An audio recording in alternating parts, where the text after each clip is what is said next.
Here you go. Welcome in, have a seat. Kick back and relax, cause it's that time of the week. How's your day?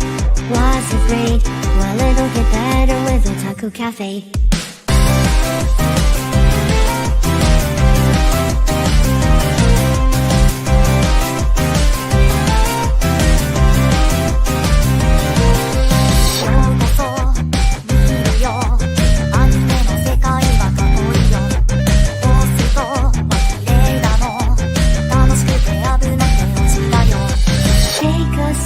Nostalgia, let the memories bloom. All these stories in my head are gonna make me go boom. Kick back and relax, turn the volume to the max, bob your head until you're dead. Yeah!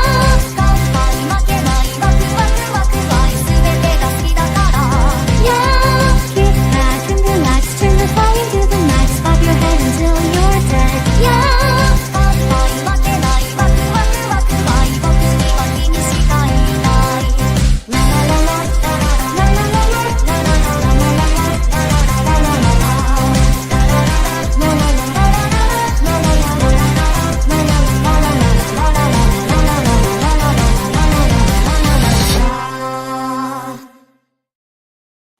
Konbanwa, friends, and welcome to the Summer Award edition of the Otalku Cafe.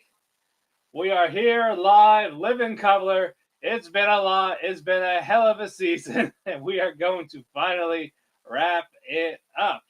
And to join me, I am Matt, your co-CEO and head chef. And to join me, as always, my barely co-CEO, Ethan, the khaki colored kid, Sean Raku, and the invisible man with excellent service, Chris, who will be here later on once he fixes Wi-Fi.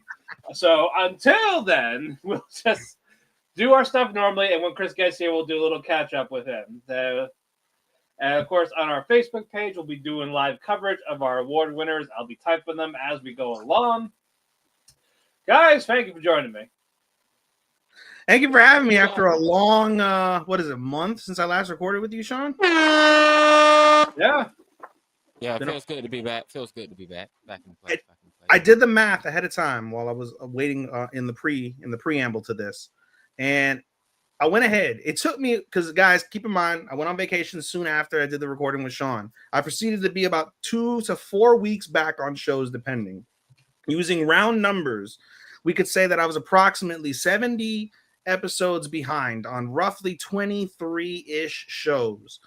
When you do the math and you do the multiplication, it comes out to 1,680 minutes if you average out an average anime time of 24 minutes an episode. In order to make today, I proceeded to binge anime for roughly 27 to 29 hours to make it here today. I just want you to know my dedication to this show, though maybe waning, is not gone.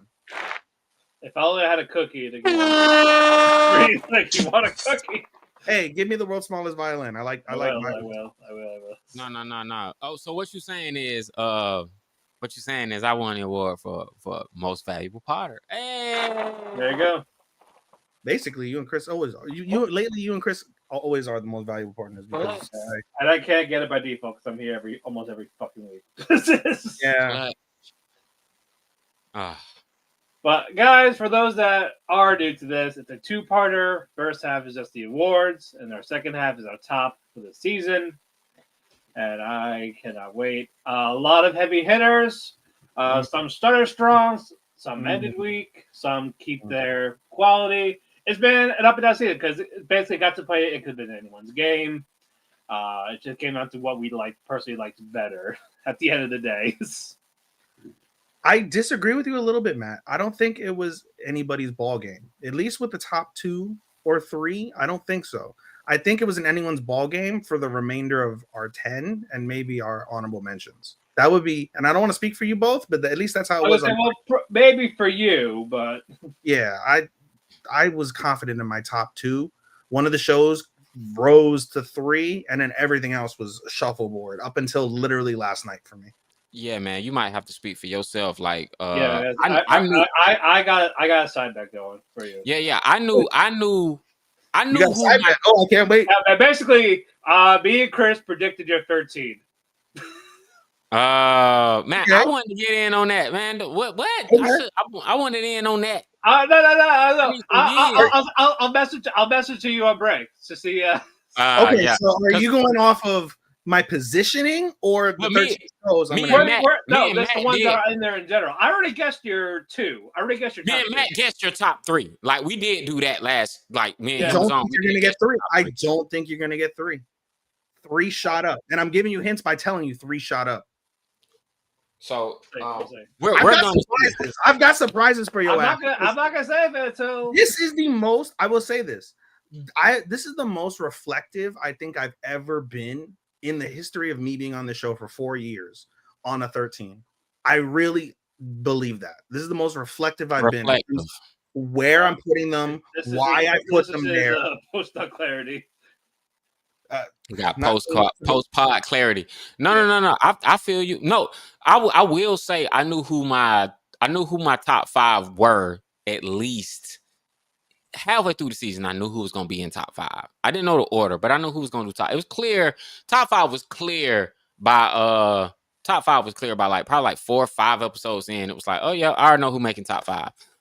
But the remainder of everything else, considering I took on 18 shows this season and I dropped 2, but of the remaining ones,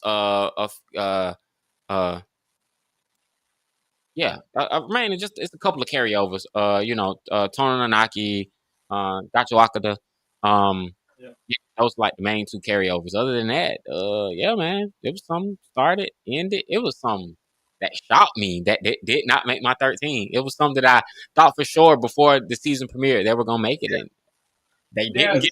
That's how I felt with some of mine actually. Yeah. Yeah, wow, I thought for sure you was gonna make it, and then it's like I got to the end, and it was like, bro, you didn't That's make how I it. felt. What happened? I had shows that I thought were going to be in my top 5 that are barely on the list and not even on it.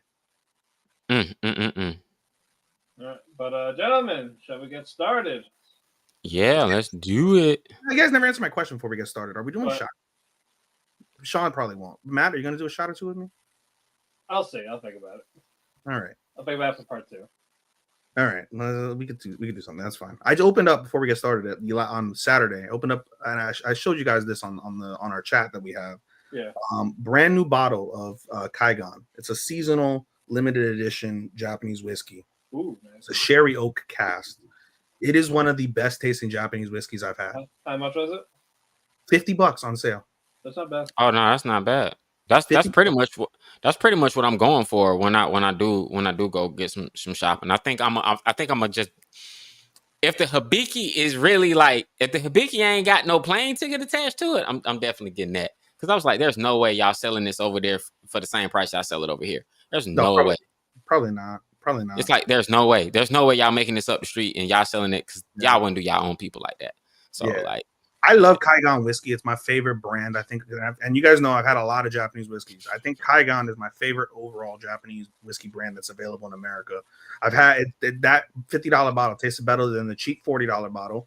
It tasted better than the $80 bottle that I got on sale for $60. That's the 8-year age whiskey. Not by much, but it did taste better. And I have yet to open. I have another seasonal. And they have a third seasonal I haven't purchased. I bought another seasonal. I haven't opened up that one yet. And I have yet to open up the $100 12-year age that I have. It's my most expensive bottle. I have yet to open it. Haven't had a reason to. So I'm curious to compare them. But nonetheless, Kaigan limited seasonal sherry cast is my drink recommendation for the cafe. okay. This season. I'm okay with that. I'm down for that. All right. Anyway, let's proceed. We have a lot to do. We do have a lot to do. So let us do, as always, our Christmas cake. Let's get my rant out the way. This number 1 cake. Well, you didn't write it down, so now I have to find a picture while you do your fucking rant. Okay. What do you mean I didn't write it down? I did. Hold on. It's in there. I'm gonna gaslight you and say no. Oh, it is. All right. It's in there. That's your fault. All right. I still have the picture in my spring, I think. And there you go. Actually, no, because none of us picked it for anything. All right, so I can just download while you talk, because I know you'll be a bit. All right. Alrighty. Disappointing anime, the Christmas cake. What is not the worst one, because that's for the end of the year. Which one disappointed you? Me first. Yep, that is you first. Chris ain't here. Man, my disappointment was it's hard. This was a hard one. This was a hard one to really do. Because it came down to a good anime that did not meet the expectations that season 1 had, and a couple other shows did that. But I ultimately chose what I chose for this one because although people rave about it, it didn't hit me, and I was just like, maybe I'm just not getting it. I wanted to be excited for this anime as everybody else was, but so you said not worst, but most disappointing. Yeah, because like worst animes for the year. So like so it's the usual That's disappointment. how I look at it, but however you want to, that's fine. Yeah, no. I just like the one anime that I would say the one anime that became the most work to watch was the summer Hakaru died. That one was it became hard. Halfway through, it became work. It became an absolute chore to watch, and it was just I could not. It got to a certain point where I just didn't care anymore. It's just like I wanted to drop it. So I wanted to drop it just like so much, but I'm just like, man, for the sake of the show, talking about it with the guys, let me keep going. But it was really hard. It became work. It became really work. I didn't get the hype or the expectations everybody has for it. But yeah, it just didn't hit me. I was gonna say Bunny Girl Senpai, but I actually didn't finish Bunny Girl Senpai. I left 2 episodes on the table before the show. Honestly, if I'm being honest, Hikaru, I left 2 episodes on the table. Those 2 shows I did not finish. They're the tie. I could not. Wow. I chose to watch horror movies. I was like, you know what? I got time to watch these anime and finish it. But I'm going to watch horror movies instead. It's like Matt gave me a recommendation. It's like, do I wake up at 5 a.m. and I can watch all these anime before I do anything, or do I watch this horror movie? And I watch horror movies instead. I'm gonna go back and finish them just for the sake of it. But yeah, man, Bunny Girl Senpai, I did not finish it before the show airs and streams, and Hikaru, I did not finish it before the shows airs. They both became work, and I don't like anime to feel like work. So yeah, that's a tie. It's a tie, unfortunately. Yeah. So Bunny Girl, yeah. So it's a tie. So the one, if you had to pick one, it's Hikaru. Yeah, if I gotta pick one, it's Hikaru. Yeah, I'm doing that just to be an a-hole because I know how much you guys love it. I'm just trolling. No, but that's fine. But Bunny Girl hurt me the most. Bunny Girl, this don't hurt me. This don't hurt me. But I'm like, you know what? I'm gonna get you back. Don't worry. It's surprising. It's surprising to me. It's surprising to me. Really? Sure. Yeah. Surprising to me too. I liked the first couple episodes, but that thing, it peaked episode 3, and then after that, it was like, but it could have been a movie. Anyway. All right, Evan, your soapbox. Cue timer. All right, hold on. I'll let you know when. This shouldn't be that long. I'm not gonna. I know, but for the sake of that, we did this for you. Yes, that's fine. And go. Summer Pockets. Summer Pockets is my biggest disappointment I've had since season 2 of Promised Neverland. That's how much I disliked this show. You know what? I'm gonna do something I never do. I'm gonna read you my entire my entire review on the air for this show. And go. My next summer 2025 anime is by far my biggest disappointment of the season, and that is Summer Pockets. Originally airing in spring 2025, and it goes over through like the initial synopsis. Like, okay, cool. From second paragraph. The second to last, let me read you the second to last sentence. Adapted from a visual novel, the show proceeds to tell the story of different girls on the island, their backstories, and how he helps them through various circumstances, and eventually gets with each of them in different timelines. The show also tells the story of Hairi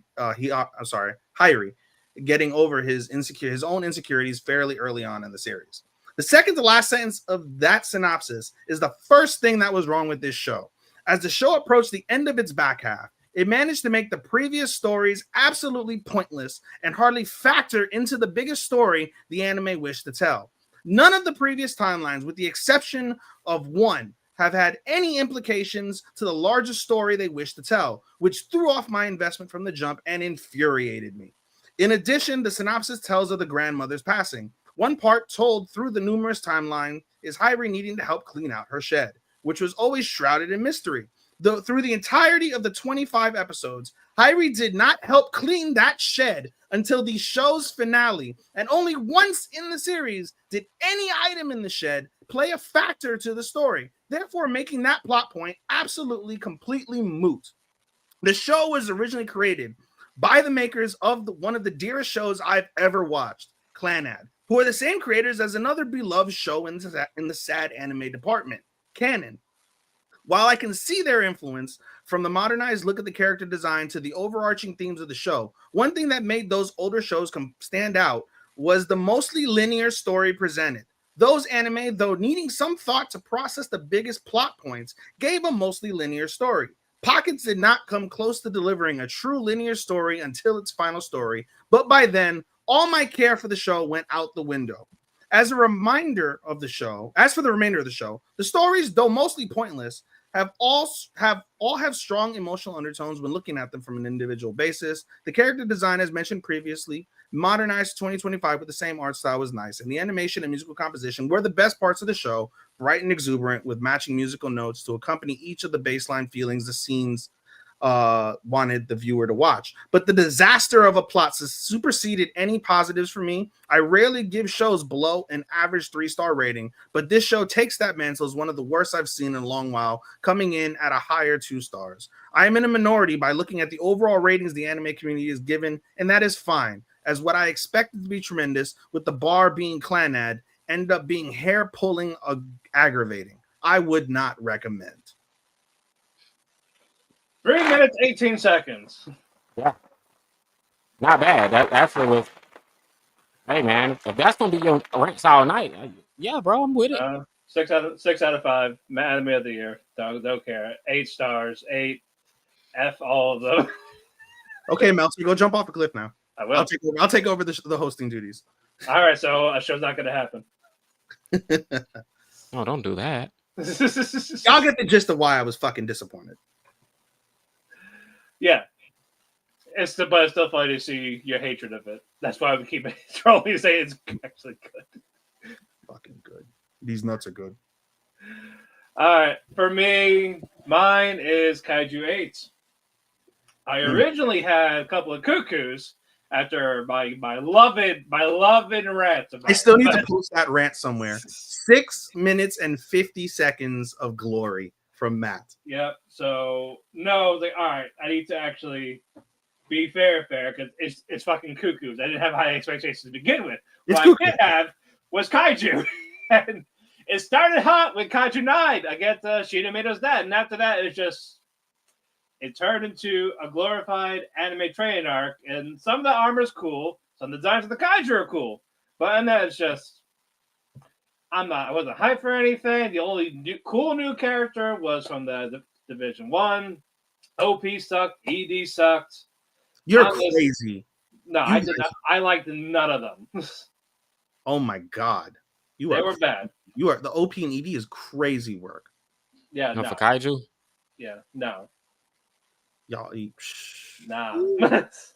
I think I just season 1 went hard with the OP, especially. Season 2 was just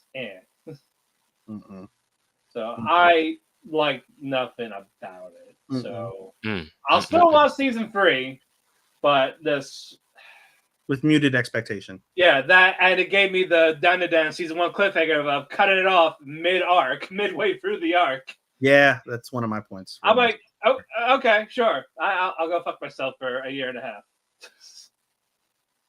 I hope there's a recap.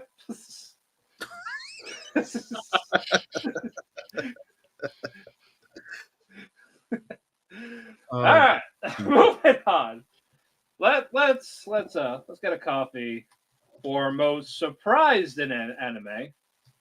Something that exceeded your expectations, something you expect to be good, or something that you know was gonna be good, but it was better than you expected. However you want to interpret it. So, Starman. All right. Man, Clevitus. Clevitus was absolutely like I had no clue because nobody was talking about Clevitus. Nobody was talking about it. I didn't hear anybody, like no one was raving about it. No one said anything. But just one day, I was like, man, it's a Assembly dub. It's out. It looks interesting. I watched that first episode, and I watched them second one and the third one back to back to back, and I was like, oh, this is the sleeper of the season right here. This one, like, and then when I got to the end and I looked back at all the hitters, and it was just like, yo, Clevitis 8, like that show really it's a dark fantasy. It's just a dark fantasy anime done right. It's like everything they did right. I would have preferred if it was a movie. I felt like it could have been a movie if they would have just cut some things out. It could have been a couple movies, but them doing it in a series, it really felt like it felt rushed by I got to the end. That was the only thing I didn't really like. I didn't love about it, but it don't take away from the fact that its execution was pretty dope, and it built it up. Announced season 2 right when it was done with season 1. I'll get more about Clevitis later when we go into the next show. But man, if there's any action show that you passed on, go back and watch Clevitis. Like Clevitis is that one show that you need to watch. If you like swords, like if you like knight, swords, and magic, go watch Clevitis. Like for real, it is worth it. Okay. Yeah. Final score 7.8. Because I know it was low in the beginning, and the fact that it shut up like that. It's a good sell. You know, do you like swords, knights, and magic? Watch magic. Yeah. No. Like that's the MAL. They got that wrong. Like they got that wrong. I don't know what show they were watching, but I look at the score and was like, no. Y'all got that wrong. Y'all. I ain't been satisfied with MAL done pissed me off ever since. I ain't gonna get into the controversy right now. That's a rant for later. But yeah. Nah. All right. What about you? I'm the polar opposite of Sean, where he thought Hikaru was the biggest disappointment. For me, it was my biggest surprise. Y'all know I don't like horror. And yet I found myself on bated breath at the edge of my seat. This was one of the few shows, except for the final week when I was on vacation, I watched this show every Saturday when it dropped. Not obviously the moment it dropped, but every Saturday on drop day, I would watch it. Partially to get it out the way because it's not my forte and I'm really skittish, but also because I was enthralled by the story. And so the principle of me enjoying a horror-esque anime is surprising to me, and that's why I chose it as my surprise of the season. That I thoroughly enjoyed it and subsequently rated it higher than I ever thought I would rate it, which I'll get into in the back half of tonight's recording. All right.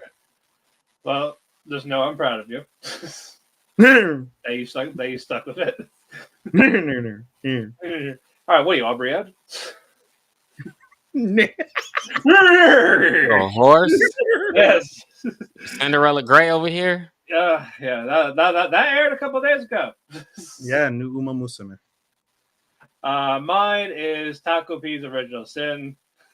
I'm going to get into it later, but this one just caught me off guard, especially with the drama aspect of it, the awfulness of parents, That's not surprising in today's world, unfortunately.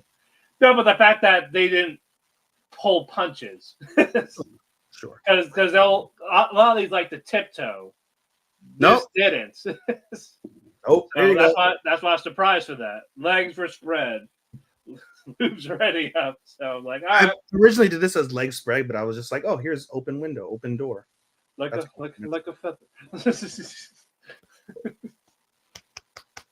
But I had to give it a surprise with how well they done it, especially for 6 episodes.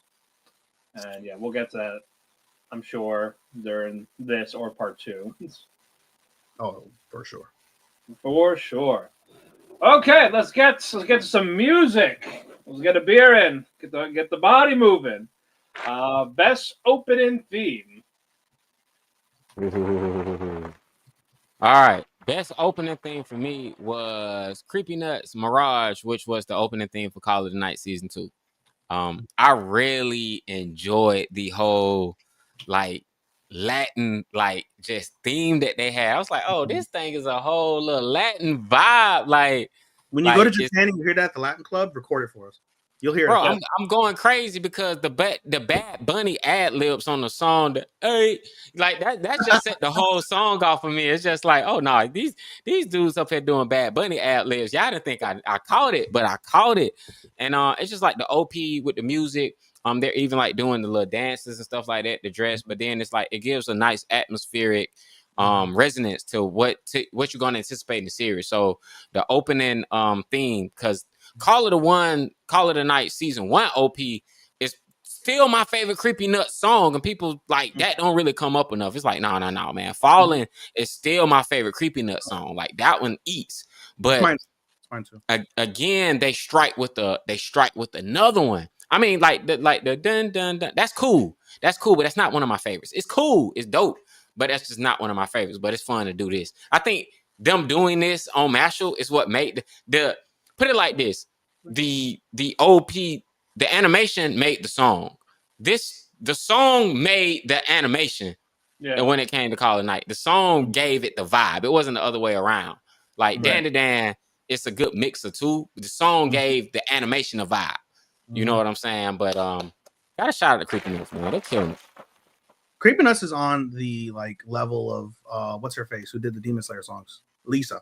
They're in Lisa territory right now in terms of in the anime community and like their vibe in the country and stuff. I would say Yasobi. I would say that's more aligned with where I think Creepy Nuts is. The only issue with Creepy Nuts is I'm extremely disappointed because I don't think I saw them on the Coachella lineup, but maybe I'm wrong. But I need to see Creepy Nuts at the Coachella lineup. I'm gonna have to check on that. But go ahead, Ethan. Yeah. I just want to say first off that this is again summer. It'll be my takeaway at the end of the night. Summer was jam packed full of amazingness, I think, throughout this season. And one of the things that made it so amazing was there were so many contenders for me for OP. Fragrant Flowers OP, Betrothed's OP. What's it called? Dress Up Darlings was fun. Call of the Night was my number 2. But for me, I'm going to go with Kaiju 8. And this is why I questioned you, Matt, that you hated them.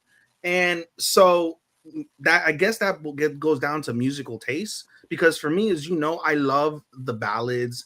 And although we'll talk about ED next, with Kaiju number 8, what's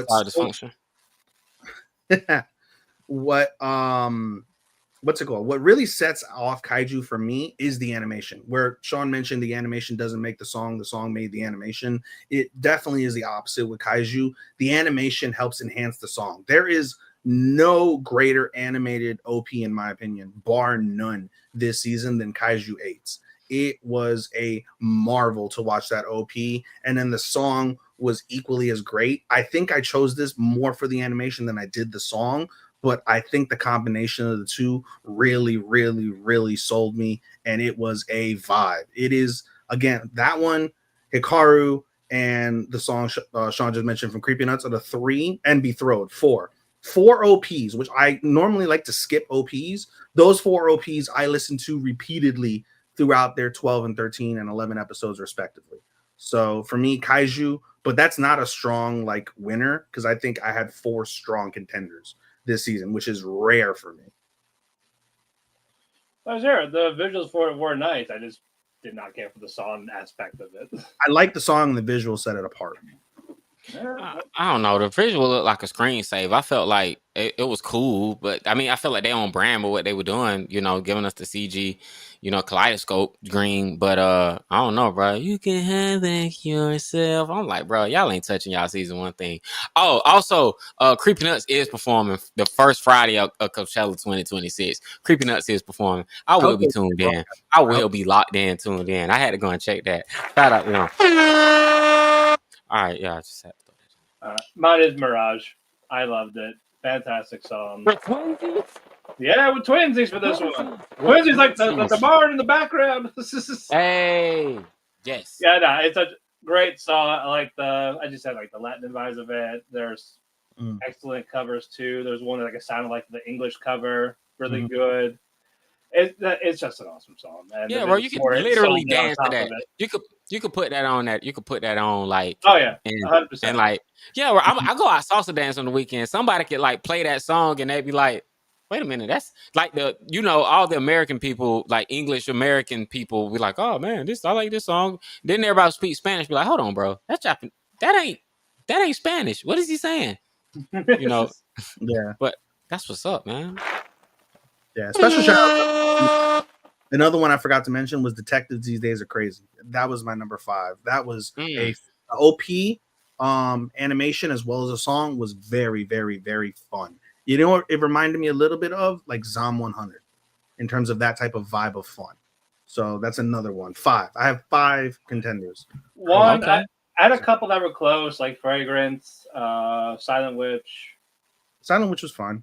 Yeah. Rurux was okay, but I like Sakamoto Days Part 2's OP also. So many good contenders, dude. So many for OP. Alrighty. So now let us get to our ending theme. Best ED, Starman. Man, this ED, like, man, this ending theme kind of like threw me off because when I first listened to it, I was ready to skip because I was just ready to get to the next episode. It's Clevitis. It's Clevitis. Clevitis ED is Destiny by Ellie Goulding. Yes, that Ellie Goulding. I love that. Yes, that Ellie Goulding does the ending theme for Clevitis, bro. And when I tell you, like, Ethan, I think you should go and check out the ED, especially because you like bass. Like, you're convincing me to check out the series, let alone the fucking. Like, just bro, like the ending thing came on. It sounds like an R&B song, but when that bass hit, and I was sitting up here like, oh, that bass hit, and like it was just this slow, it's this slow like R&B like groovy little song, and I was just like, oh yeah, bro, you take a couple shots, you faded, that thing came on, and I'm just in my recliner, just I don't even want to go to the next episode. I think that probably was the first ED in a long time. I rewinded just to hear it again before going to the next episode. It's like, oh yeah, no. It was a vibe. It's a whole shout out to Ellie Goulding because shout out to non-Japanese artists doing Japanese anime clothes and themes, man. It catches you off guard, but it's like, yo, it's English. It's like, yo, nice choice. That's how I feel about my ED. Kaiju 8, One Republic did the ED for Kaiju 8. And season 1. And season 2. Oh. Season 2 was One Republic. I went back because this is one of the last awards I gave last night. And I had to pick one. And I wasn't really sold on the EDs like I was the OPs. And I went back and I was like, I really like Kaijus. I have Kaijus written down for weeks. Let me go back and really listen to it to make sure I really want to pick that. And I went and I looked at the highlights and it was One Republic. And it goes back down to the ballads. You know me. I love ballads. Whenever we talk about what we like, you like upbeat, up-tempo, fun, like high energy. I like ballads, slow shit. And I enjoyed the hell out of Kaiju number 8's ED for the slowness of it. And then just the lyrics as well, that One Republic song. Forgive me for not knowing the songs. I'm not like you guys that go that in depth, but still great. And to Starman's point, what's it called? Shout out to the non-Japanese artists that are doing Japanese songs. Yeah, the name of the song is called Beautiful, but yeah, okay. Shout out. I did not know that was One Republic. Yeah. All right. For me, it's Lore of the Mysteries for Dark Dream by Curly Gao. This is also a ballad. This one I really liked. I like the visuals of it. I like the haunting tone with the music of it. It just fit everything so nicely together. If you like, just watch it, just listen to it. So it was a nice combination for it. That's why I gave that my ED for the season. All right. While that loads, we have one more for music, and that is the best soundtrack. What is your soundtrack of the season? My soundtrack of the season caught me off guard until like I started really like paying attention to the music in the background when the atmosphere like hit the right spot because it just kind of caught me off guard. I was like, wait a minute, what am I listening to? And that was My Dress Up Darling. My Dress Up Darling really has a nice soundtrack. Like it really just the pace, it really blends in the background where sometimes you don't even notice it. But I think it's so traditional. It's plucks, strings, like very like fun, dramatic type melodies. Like it's symphonic at times. It's really like a traditional, like if you were watching like a 90s or 2000s like rom-com. Like I love the traditional like Hollywood style soundtrack it has for it's like nothing over the top, no catchy pop music. It's really just like it's simple. It's like back to the basics. I really enjoyed it. You could probably just put that on and relax, like, you know, clean up, you know, do some dishes, or just have your headphones in public when you just want to study. I think it will work. But yeah, My Dress Up Darling surprised me with the soundtrack, so that's my favorite. Okay, Good. I can dig that. No complaints. Without spoiling anything on the show, because I know Star, you have yet to watch the show. My favorite soundtrack was Fragrant Flower, Blooms with Dignity. For much of the reasons you said, it blends in quite well. And again, the reason why I said without spoiling anything is I think the crescendo of the show, the apex of the show, really like sets it off. And I'll get into another award that I'm giving it because of that crescendo. But I think the background music, it complements the scene and the emotion and the not the gravity, but the weight of that final moment of the show so well. I think that's what really sold it in terms of the soundtrack. That background was incredible. And when I think of soundtrack, I also think of the OP and the ED. And I think the two for Fragrant Flower were really, really well and complemented the show and gave a good foundation to the show as you walked into the episode. And again, as I mentioned to your point, just in the background, everything fits the scenes the way that they're supposed to fit. They enhance them in various aspects, also depending on the weight of the scenes as the couple go through like their feelings and things of that nature. So yeah, Fragrant Flower, Blooms with Dignity soundtrack. Okay. Mine is Lord of the Mysteries. Every emotional thing that has happened, whether it's like happy, sad, it hit it with the right music, especially for the finale. It's just, I guess, one of those you just close your eyes, put the headset on, just listen to it. You can like feel the different emotions of what is going on in these scenes, and the music just helps captivates it to put it on that extra level of what is going on in the background, like in the scene, and then the music on top of it. They both complement each other so well. So I had to give it to Mysteries for the soundtracks portion of it. Alrighty, now let's get to some of the writing. Let's get some onigiri here as we do our best original anime. Best original anime. For me, this was an easy one. It was New Panty and Stocking. The moment I knew that Trigger was gonna bring this back from Gainax 15 years later, readapt it, kept the same animation style, same they upped the ante in every way. I'll save that when I discuss this deep dive later. But New Panty and Stocking, no man, great adaptation. Not adaptation, but great original. Just great overall. Everything about that anime is original. There is nothing like it airing. Hell, you almost find nothing like that in the anime catalog on Crunchyroll. Like it is so original, especially with the Western style, cartoon style, anime style that they went with. So yeah, I thought it was really fun. And then they mixed props and stop motion and like real animation, like footage. They do camcorders when they blow up the bad guys or the ghosts at the end of the fights. They build these models and then they'll put dynamite in them and they'll blow them up and record that with a regular like 35 millimeter camera. And then they'll splice it back in the show. It's not animated. It's just so refreshing because it's just so original. Everything about it is original. It's a dope show. You should definitely New Panty and Stocking, Amazon Prime. They 8. Okay, all right. Ifan, I had none this season. you had none this season. According to what you had told me weeks ago, I had none. Yeah. All right. This one I picked up a month ago during Colossal Con. Finished it for this. Onmyo Kaiten Reverse.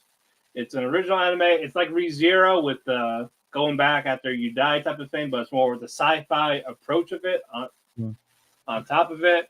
I watched this dub. Great voice acting. Very nice fights. I like some of the characters. The main character was very enjoyable.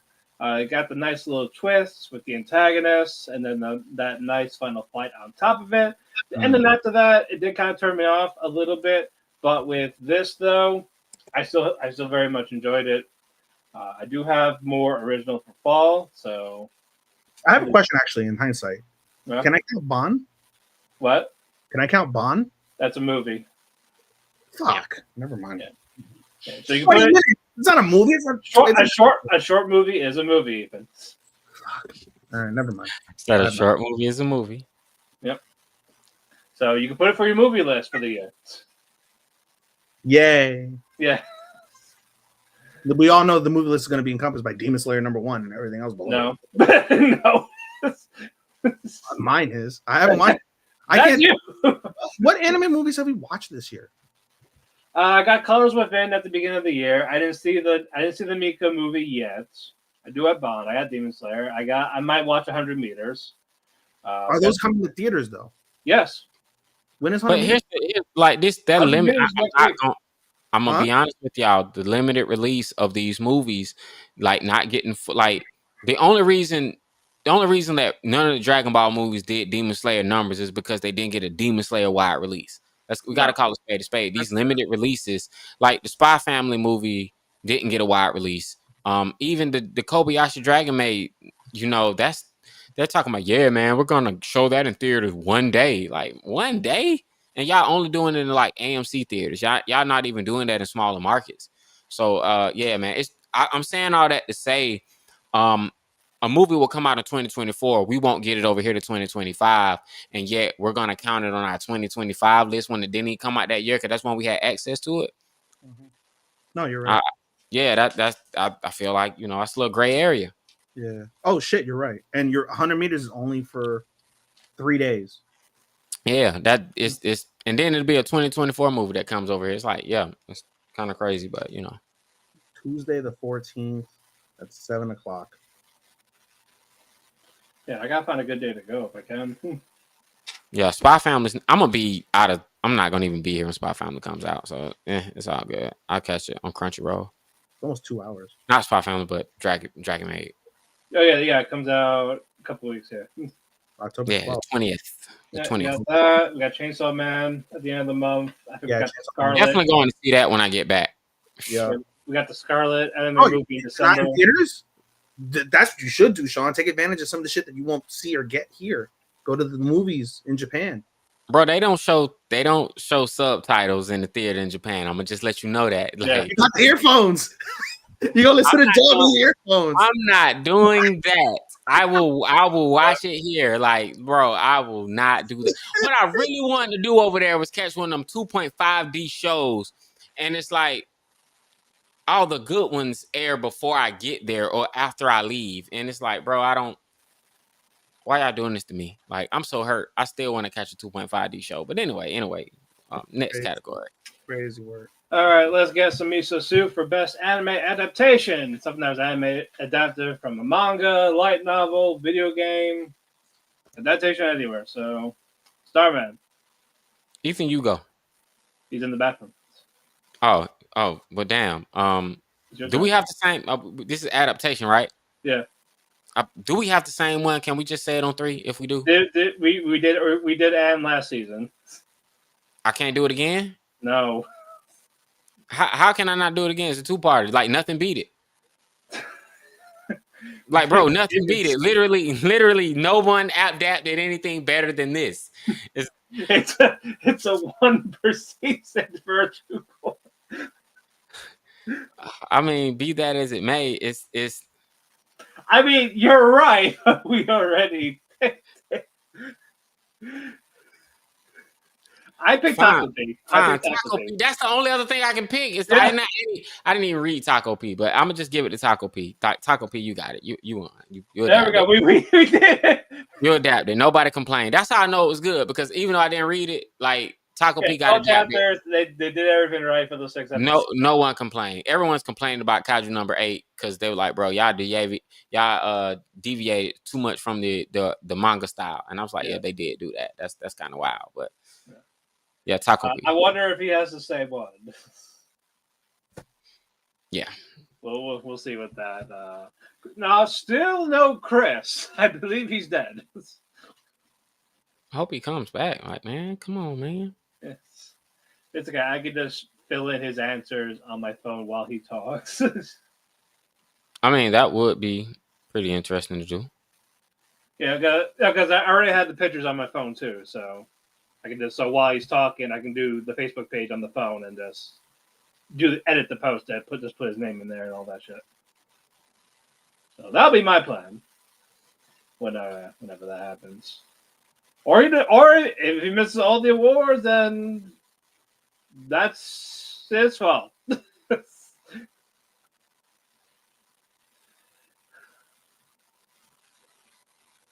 All right, he says he does not have the same adaptation. You could tell us while you're texting if you want. I could say the explanation for you as well.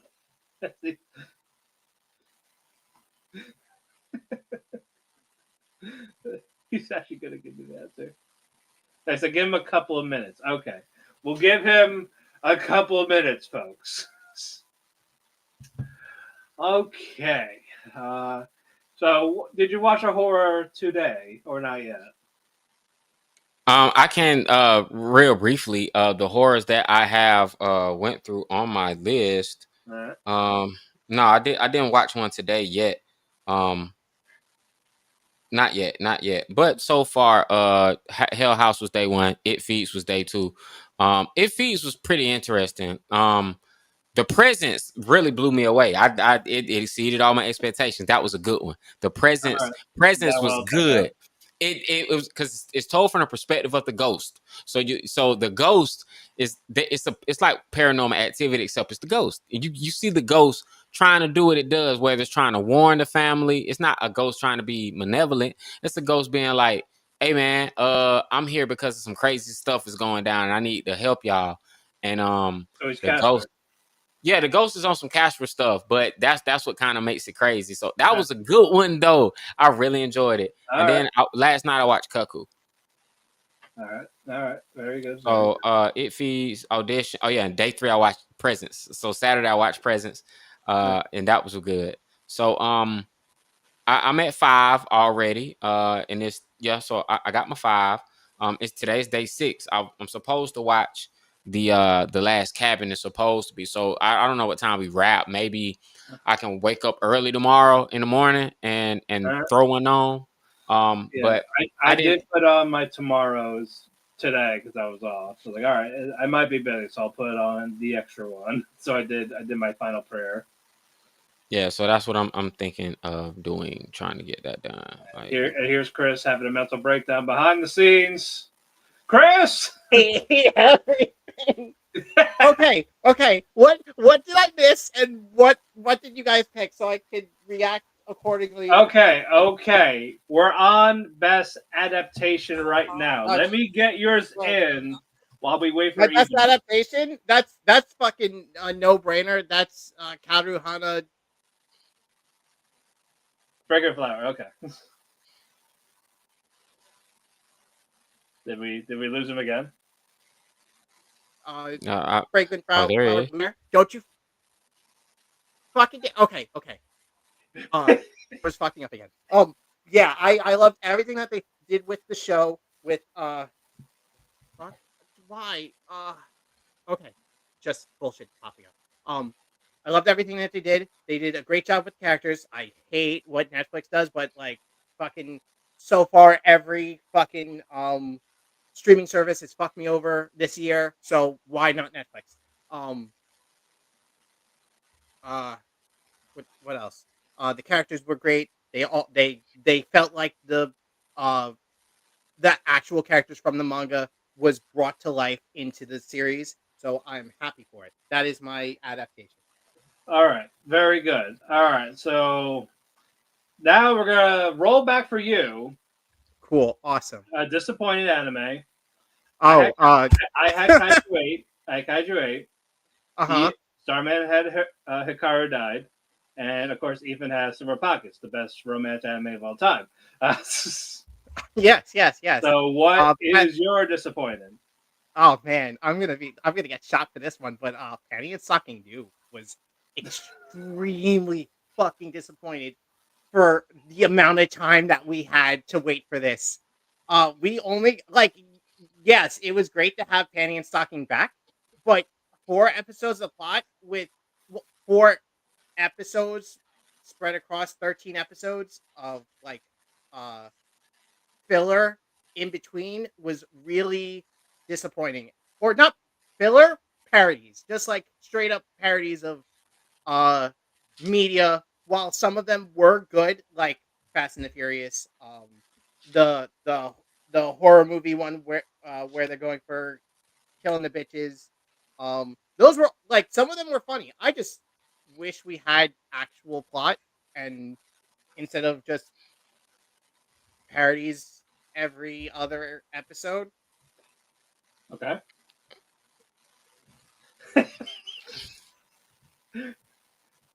Keep going, bro. Like, this your time to shine. I'm gonna just process it. All right. No. That's it. Like I just didn't like the fact that we got we got like not that much story, but all the parody for whatever reason. Okay. All right. Because I don't recall main. I don't recall main. It's been a hot minute. I don't recall main Penny and Stocking and Garter Belt having the parody episodes. Gotcha. All right. Surprise in anime. I had Taco P, even had Hikaru, and Starman had Cleavitus. What is your surprising?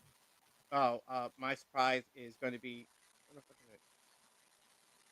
Oh yeah, my surprise is going to be like one of the many fucking times this show is going to pop up in my list. Amio Kaiten Rebirth Reverse. Uh, All right. I'm just gonna like say this for like all of them because it's true for all of them. Uh, I wasn't expecting, or what drew me in was how the plot reminded me of ReZero. Uh, I really am disappointed in myself for telling you to watch fucking Inhumans, Matt. I will never live that down. Um, uh, and like at all the like twists, the characters were all like endearing, and they weren't just like 2D cliches. Uh, the first villain we think is not actually like that bad, and then the second one comes out of left field. The ending was bittersweet, and I do wish like they gave us a little bit more. I can understand that they didn't want to like make it a fucking mess. Um, the fights were great. The music was great. I enjoyed the animation, the OP and ND, yeah, ED. I would have put I would have put the ED as my best ED, but like I appreciate what I picked, uh, more than uh the ED for Amio Kaiten. All righty. OP, me and Starman had called the night. Ethan had Kaiju number 8. I also have Call of the Night with that Spanish guitar. I fucking as soon as I heard the Spanish guitar, I was taken back. Oh my god, that's just bringing me back to Resident Evil 4. I fucking love this shit. All right. All right. I have that in. All right. You've redeemed yourself, Chris. You. I'll give you the redemption. That's your redemption arc. All right. All Yeah. right. Ethan, before we're going to have him catch Yeah, up it's fine. table to you. It's All fine. right. It's fine. Ending theme, I had Lord of the Mysteries. Ethan had Kaiju number 8. And Starman had Cleavitus. I had Dandadan. I said this back when Honey Lemon Soda came out, or the ED for that came out. I fucking love it when kids just act like kids and dance and be fucking stupid with and act silly. Uh Even if like they're in like a serious situation or a just everyday life. All right. Soundtrack. I had Lord of the Mysteries. Ethan had Fragrant Flower. And Starman had Dress Up Darling. I got Kamisubaki City Under Construction, a show that I'm the only one watching. Uh, they the reason why I chose this one is because it's a music anime about fucking actual V singers, VTubers. I don't fucking know what they are. Um, uh, in this world, like their actual personas are the characters in this, and they sing their actual songs that like they have on YouTube in this show. I only fucking realized it like halfway through the show when one of them sang like one of my favorite songs that they sing. So yeah, I'm going with that. Kamisubaki City. Yep. All right, let me. Yeah. Oh, I found you right there. Easy. Yeah. Yep. I gave you that number. I don't know, but I'm saying because I'm doing this on my phone while you're talking. Got it. Yeah.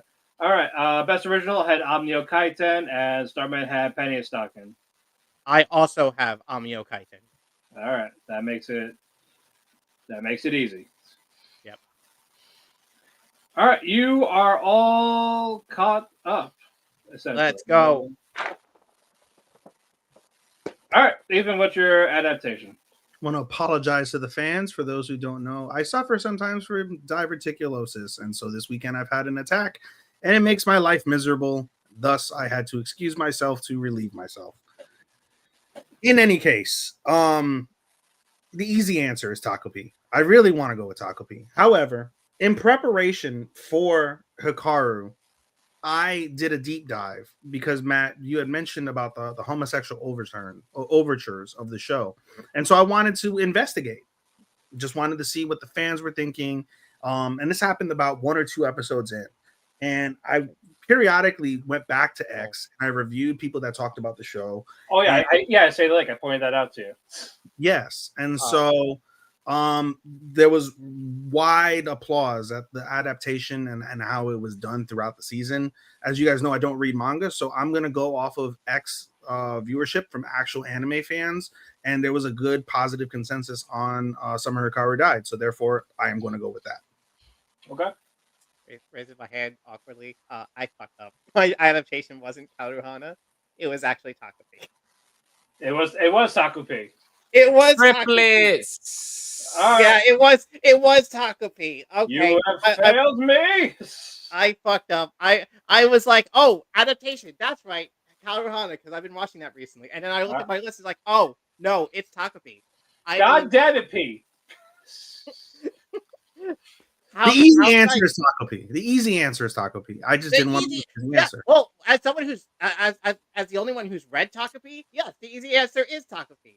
Like, especially in episode 1, when you fucking hear the fucking pendulum swing. Like, oh my god, I was losing my shit when that happened. Like, they added an extra layer of detail of, oh yeah, no, we're making this as fucked as possible. All right. Now is time to do our actual categories, our actual genres. So let's give out some cakes. The erotic cake for best fan service or ecchi anime. Chris. I didn't watch that many fucking ecchis, but this one sort of counts. I went with Watarikun no XX is about to collapse. Mostly because like the echiness was like actually fucking risque. I've mentioned it before where main childhood friend sneaks under main character's fucking futon while his crush, who is known as F cup, and starts grinding on his leg underneath the futon while she's trying to take care of main character who's sick. So like I'm okay with it. I chose that. Okay. Starman. All right. Ecchi anime that I have is going to be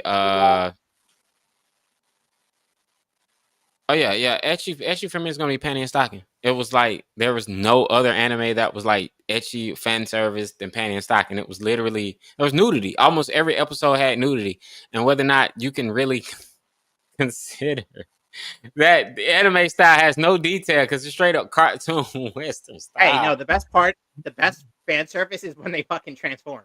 That's the fan service you get. It's like no, like there are scenes where a panty is riding cowgirl, reverse cowgirl. They're showing like her nude. You seen stocking nude. You seen like the strip tease where even scanty and knee socks change clothes, or panty and stocking transform. You got that. Even Garter Belt had his moments where he's just like kinked out. Everybody had some fan. There was so much fan service to go around. There was even a Fast and Furious episode dedicated to the reproductive system. In freaking sane. Hey man, don't knock Garter Belt.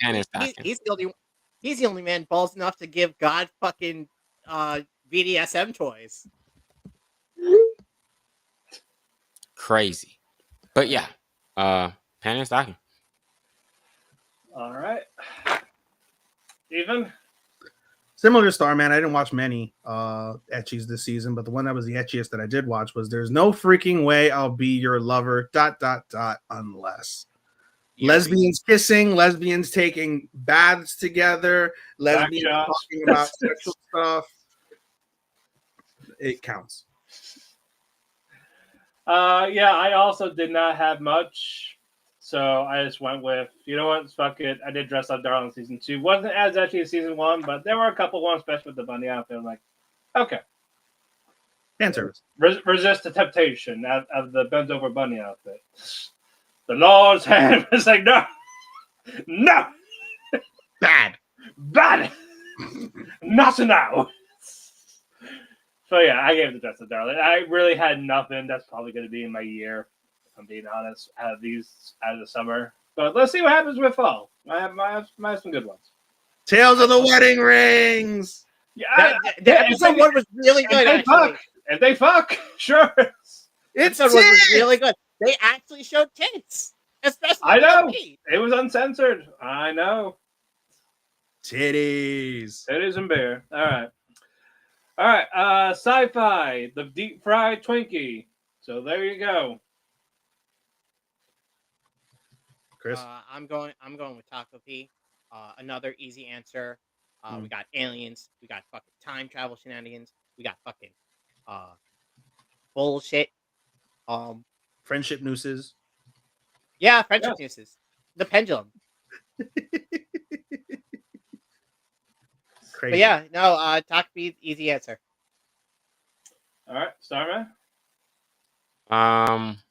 Wait, what now? Sci-fi.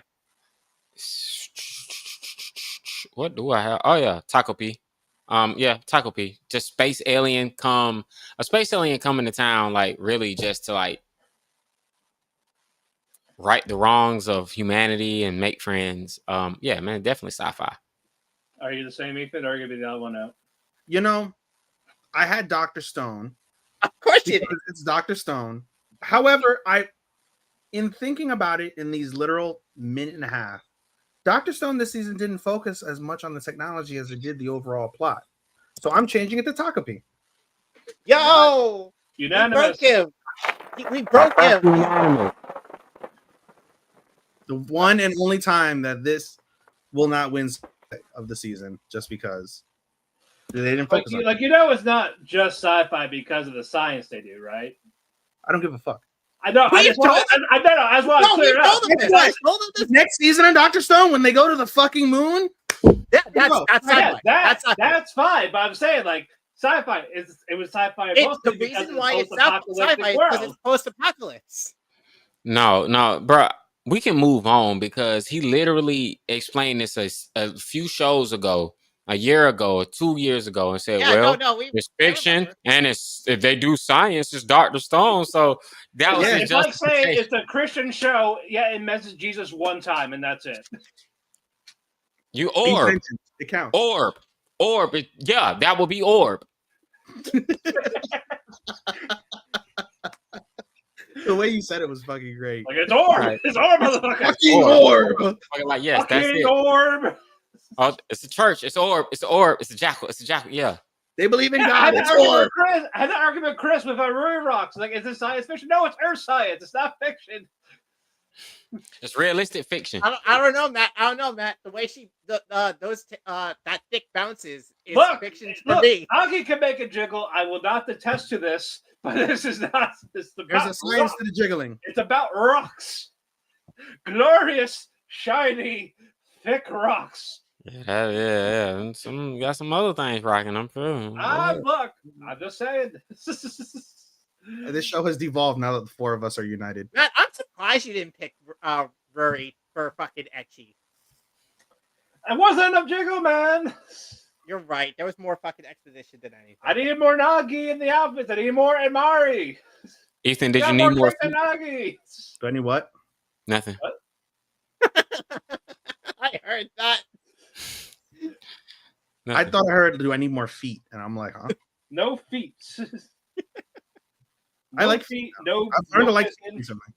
But that's a different conversation for a different show. It is. Yeah, sure. After hours. All right, let's get the opera cake for best sports or music anime. If you don't have one, you got the other, or if you got both, pick one. What if you got none? You got Then none. you shut the fuck up. All right. Chris. I got got one. City. Okay. Go ahead. I got Kamisabaki City Under Construction. Okay. As I said before, with soundtrack, the fucking singers go around using their fucking song magic shenanigans to fucking help defeat evil monsters that are killing people. Okay. So yeah. Easy enough. All right, Starman, plug your album. Oh, no. That was dope. No, this anime, although it wasn't a music or a sports anime, because they did so many spoof episodes, they gave us a musical episode and a sports episode. So new penny and stocking. Yeah, Witch Watch. yeah, they did that. They actually had a sports episode, and then they had a whole musical episode. Yeah. Penny singing fuck was great. That episode was dope. The musical episode was like crazy. The sports episode was dope. They played football. That was awesome. Qualified as fuck. Yes, I was literally gonna say, if I can't do some of my shenanigans, are you gonna allow this referee? No. Flag. He's like, no, Sean. That's Flag on the play. Disqualified as fuck. I tried. I appreciate the effort. Oh my god, Matt! I wanted to say the khaki colored kid with you. I really wanted. We would have plugged it. I would have plugged it. Available on Not Amazon. now. Book 4 came out a month ago. Read it. I'm waiting for the compilation. And I'm going to pay extra to send it to Starman's home, and he's going to sign it for me and send it back. All right. Even I think we have the same one. 1, 2, 3. Let's go karaoke. Thank you for recommending it. It was a fun show. You're welcome. It was simple watch. Enjoyed it. I liked it. 5 episodes. So I'm glad you liked that one. It was fun. I didn't like the finale. I will say that. Finale, it let me down. Yeah, because like it's more like it ended the same way episode 4 ended. I'm like, what? They didn't need it. They could have just, if it ended at 4 episodes, it would have been a 4. Yeah. I think I would have given or just go and see them doing karaoke after they met. Like Yeah. I see how he learned or something like that. It would have even meant more if they would have met even years later, not literally as soon as he. Well, that's it. They did meet 5 years. No, I meant like like they literally mentioned him, and then the next day at the airport they meet. Like, oh, fate. And then they recap episode 4. Yeah. 3.75. That's about where I gave it, like 3.5. But no, I enjoyed it. I want to listen to the Crimson, the actual song Crimson, not the poor. Bro, his take was so fucking. So I just want to hear the real Crimson. Months of training to. Well, yeah, he didn't practice for like 3 years in jail. So he didn't want to sing because he might have had them cheeks clapped in Japanese prison. No, he could have been singing the heavens if he just part. In real life, have you guys ever seen what Japanese prison looks like? No. It's like boarding style. Like you have like 6 people in one cell. They sit there quiet as fuck for like 14 hours of the day. They get 1 hour of like they get to talk to people, and they sleep the rest of the time. It's insanely like mentally like fucked. All right. I mean, they try to rehabilitate people though. It ain't I don't know how that applies, but I guess they mentioned it when the documentary, it was like an hour-long documentary on YouTube, and they mentioned like the principle of them sitting in silence for the most part is for them to reflect on the gravity of their actions and to atone for their sins. And then another part of like their work, they actually do work as well throughout 8 hours. It's to atone and to give back to the community that they've taken away with their crimes and stuff.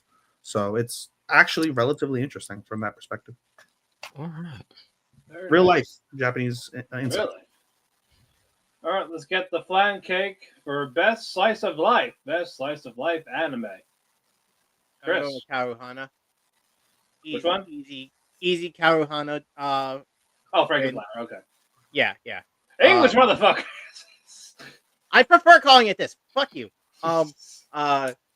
Yeah, it's fucking high school kids navigating secret friendships and eventually dating. So Okay. Starman. Ba. That's a good one. That's a good one. You said best adaptation? Slice of no, life. bro, No, oh yeah, best slice of life. That's right, best slice of life. Matt, you're killing me, bro. You're killing me. I don't know what to tell you is the best. I got to think about this because I forgot some of the rules. So go to Ethan, come back to me, and I got you. All right. I got you. I got you. I had With You in the Rain until I sat here in the 10 seconds Chris talked, and I was like, he's right. Fragrant flower blooms with dignity. So I'm choosing Fragrant flower blooms with dignity. I can't stop. I almost picked that, but while Starman's Ruby Rocks, man. It's about stones. It's about It's It should have been solo camping. It's about Solo camping. That's the slice of life. They camp platonically. Matt, it's about getting your slice rocks of life. off. Stop trying to gaslight It's me. Steven Universe, but with rock, but with thick. No, that's Steven Universe. No, what other acronyms? Keep going. Well, You had me at thick. extra thick. All right, Aku. Yes, thank you again. 30 minutes or it's free. Excellent. All right, go on. I know you're gonna say ad, but we both. I can't. So I'm gonna give it. I know. Yeah, I thought about that. Like you already caught me. He was like, yeah, If you didn't pick it in spring, I would have said yes here. And I did. That's exactly what I picked Yeah. then. So I was like, oh yeah, I can't pick the same thing. So yeah. So what is going to be my slice of life? I hate doing these lazy picks where I just gotta throw something, but it is what it is. So Dress Up Darling, you got it. I actually had that thought in my head. Like he's gonna pick this. Yeah, Dress Up Darling. It's a good one. It is a good I was one. going to say Rascal because of college life. Nah, bro, Roscoe got too much going on. But yeah, definitely my Dress Up Darling. Slice of life. It's about cosplaying in school. Yeah. Okay. All right, now it is time for the birthday cake, and that is best comedy. Best comedy anime, Chris. Oh, this one's super easy. Night of the Living Cat. That shit's so fucking stupid and hilarious that like for no fucking reason. It's just about fucking cats that can turn people into cats and also control animals, making them act like cats. It's especially, and there's like so many stupid movie references, like a cat like breaking out a door and like looking through it, aka The Shining. Yeah, aka The Shining. Fucking, it's so good. Especially the dub. The dub fucking like reaches a whole extra level of comedy that the sub just doesn't do for some reason. Star. All right, best comedy for me is gonna be New Panty and Stocking. New Panty and Stocking was like I honestly like I couldn't even give it. I gave it a Witch Watch last season, so I couldn't gave it a Witch Watch this season. So definitely New Panty and Stocking like got that. New Panty and Stocking was pretty funny. It was funny when it was funny. It wasn't as funny as the first season, but it was still pretty freaking audaciously hilarious. So yeah. All right. This was easy for me. Detectives these days are crazy. Callbacks from various animes, the animation style, fucking hilarious. The main girl on the show literally had a bra that had like literally in episode 1, she pulls a bazooka out of her bra. Fucking hilarious. She's an ape woman. She's got like superhuman strength, agility, all the shit. The main male character is an old man that blows his back out. Pause. Every episode. Let's go. Every episode, damn near. He's just old as shit.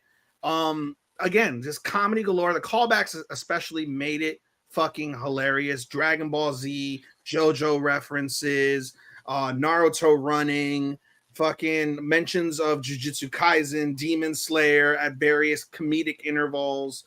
Easy. And one of my sleepers of the season. Detectives these days are crazy. I probably gave you the summarization for where it landed in the 13 just now because I thought it was so fucking funny. Mine was Night of the Living Cat. Yeah. It is so absurd, but I cannot help but laugh. Like, just again, the horror movie references, the posters and the credits and stuff like that. And it's just you can't take it seriously, but you know what? It is just a fun watch when all this comes out. Is it my favorite thing? No, but it's an entertaining show, and it's the overtime comedy of it. It just works. There's nothing wrong. There's nothing wrong that first admitting that you cheered for the rhino-looking cat. Yes, I was. What the fuck is happening? There's a rhino. That's like a cat. These cats. And Granny. Fucking Granny. Alrighty. Let's move on. Halloween cake. Best supernatural. I'm going with Don with this one. Yeah, Don. We got giant Mongolian worms. We got fucking the evil ghost possessing more again innocent kid. We have the fucking best fight of the fucking season. I'm not even gonna hide that. But I'm not gonna say which one. And we also got like fucking kaiju fights against our I guess a Gundam. yeah, a Gundam versus a kaiju. All right. Starman, what do you got? Same. Down to Don. Down to Don. See, yeah, part 2. Yeah. All right. What was the award? I'm sorry. Supernatural. Call of the Night season 2 for me. Okay, that is vampire. Vampires. Yep. I almost gave it to Hanako-kun, but I actually gave it to the Summer Hikaru died. I like the supernatural elements with like the eyes, like the creature that's in Hikaru and all that. I like the design of it. I liked creature. Yeah, the creatures. I wish I had a little bit more of it, but we did get some here and there. So I wonder if season 2 is gonna up that ante. But what we got here, in terms of like a horror type feel, and what you look for, just a basic horror. Yeah, I was satisfied. So that's it's gonna be Hikaru for me. Alrighty, let's pick a random cake. Let's do the mango cake for mystery / thriller. So, Why is it mango cake? Why can't it be like something random, like surprise cake? I don't know. It is random because mango cake is random. Who's gonna eat a fucking mango cake? I would. Islanders. Matt, I was gonna fucking pick Taco. But because I actually fucking finally caught up to it, I'm giving it Lord of the Night or Lord of Mystery. Yes. I didn't tell you like that. I didn't have it on my list before because like I was like, no, I think my list is solid. Then like, wait, no, hold on, I'm looking at. Then you finished. Yeah, well, no, I didn't finish it yet. It's not on my top 13 because I didn't finish it because the fucking final episode of the dub's not out. Sad. But it's still really fucking good. Good. I'm happy. I'm happy you liked it. So you are liking it. Poor Neil, Chris. Poor Neil. All right. Continue. No. That's it. I know, but like Starman. Okay. Best supernatural Mystery thriller. Mystery thrillers. Call of the Night season 2. Call of the Night season 2 was they really dug into the mystery of Nazuna and her past, and the way that they executed that and the reveal, it was top tier. So yeah, call it Night season 2.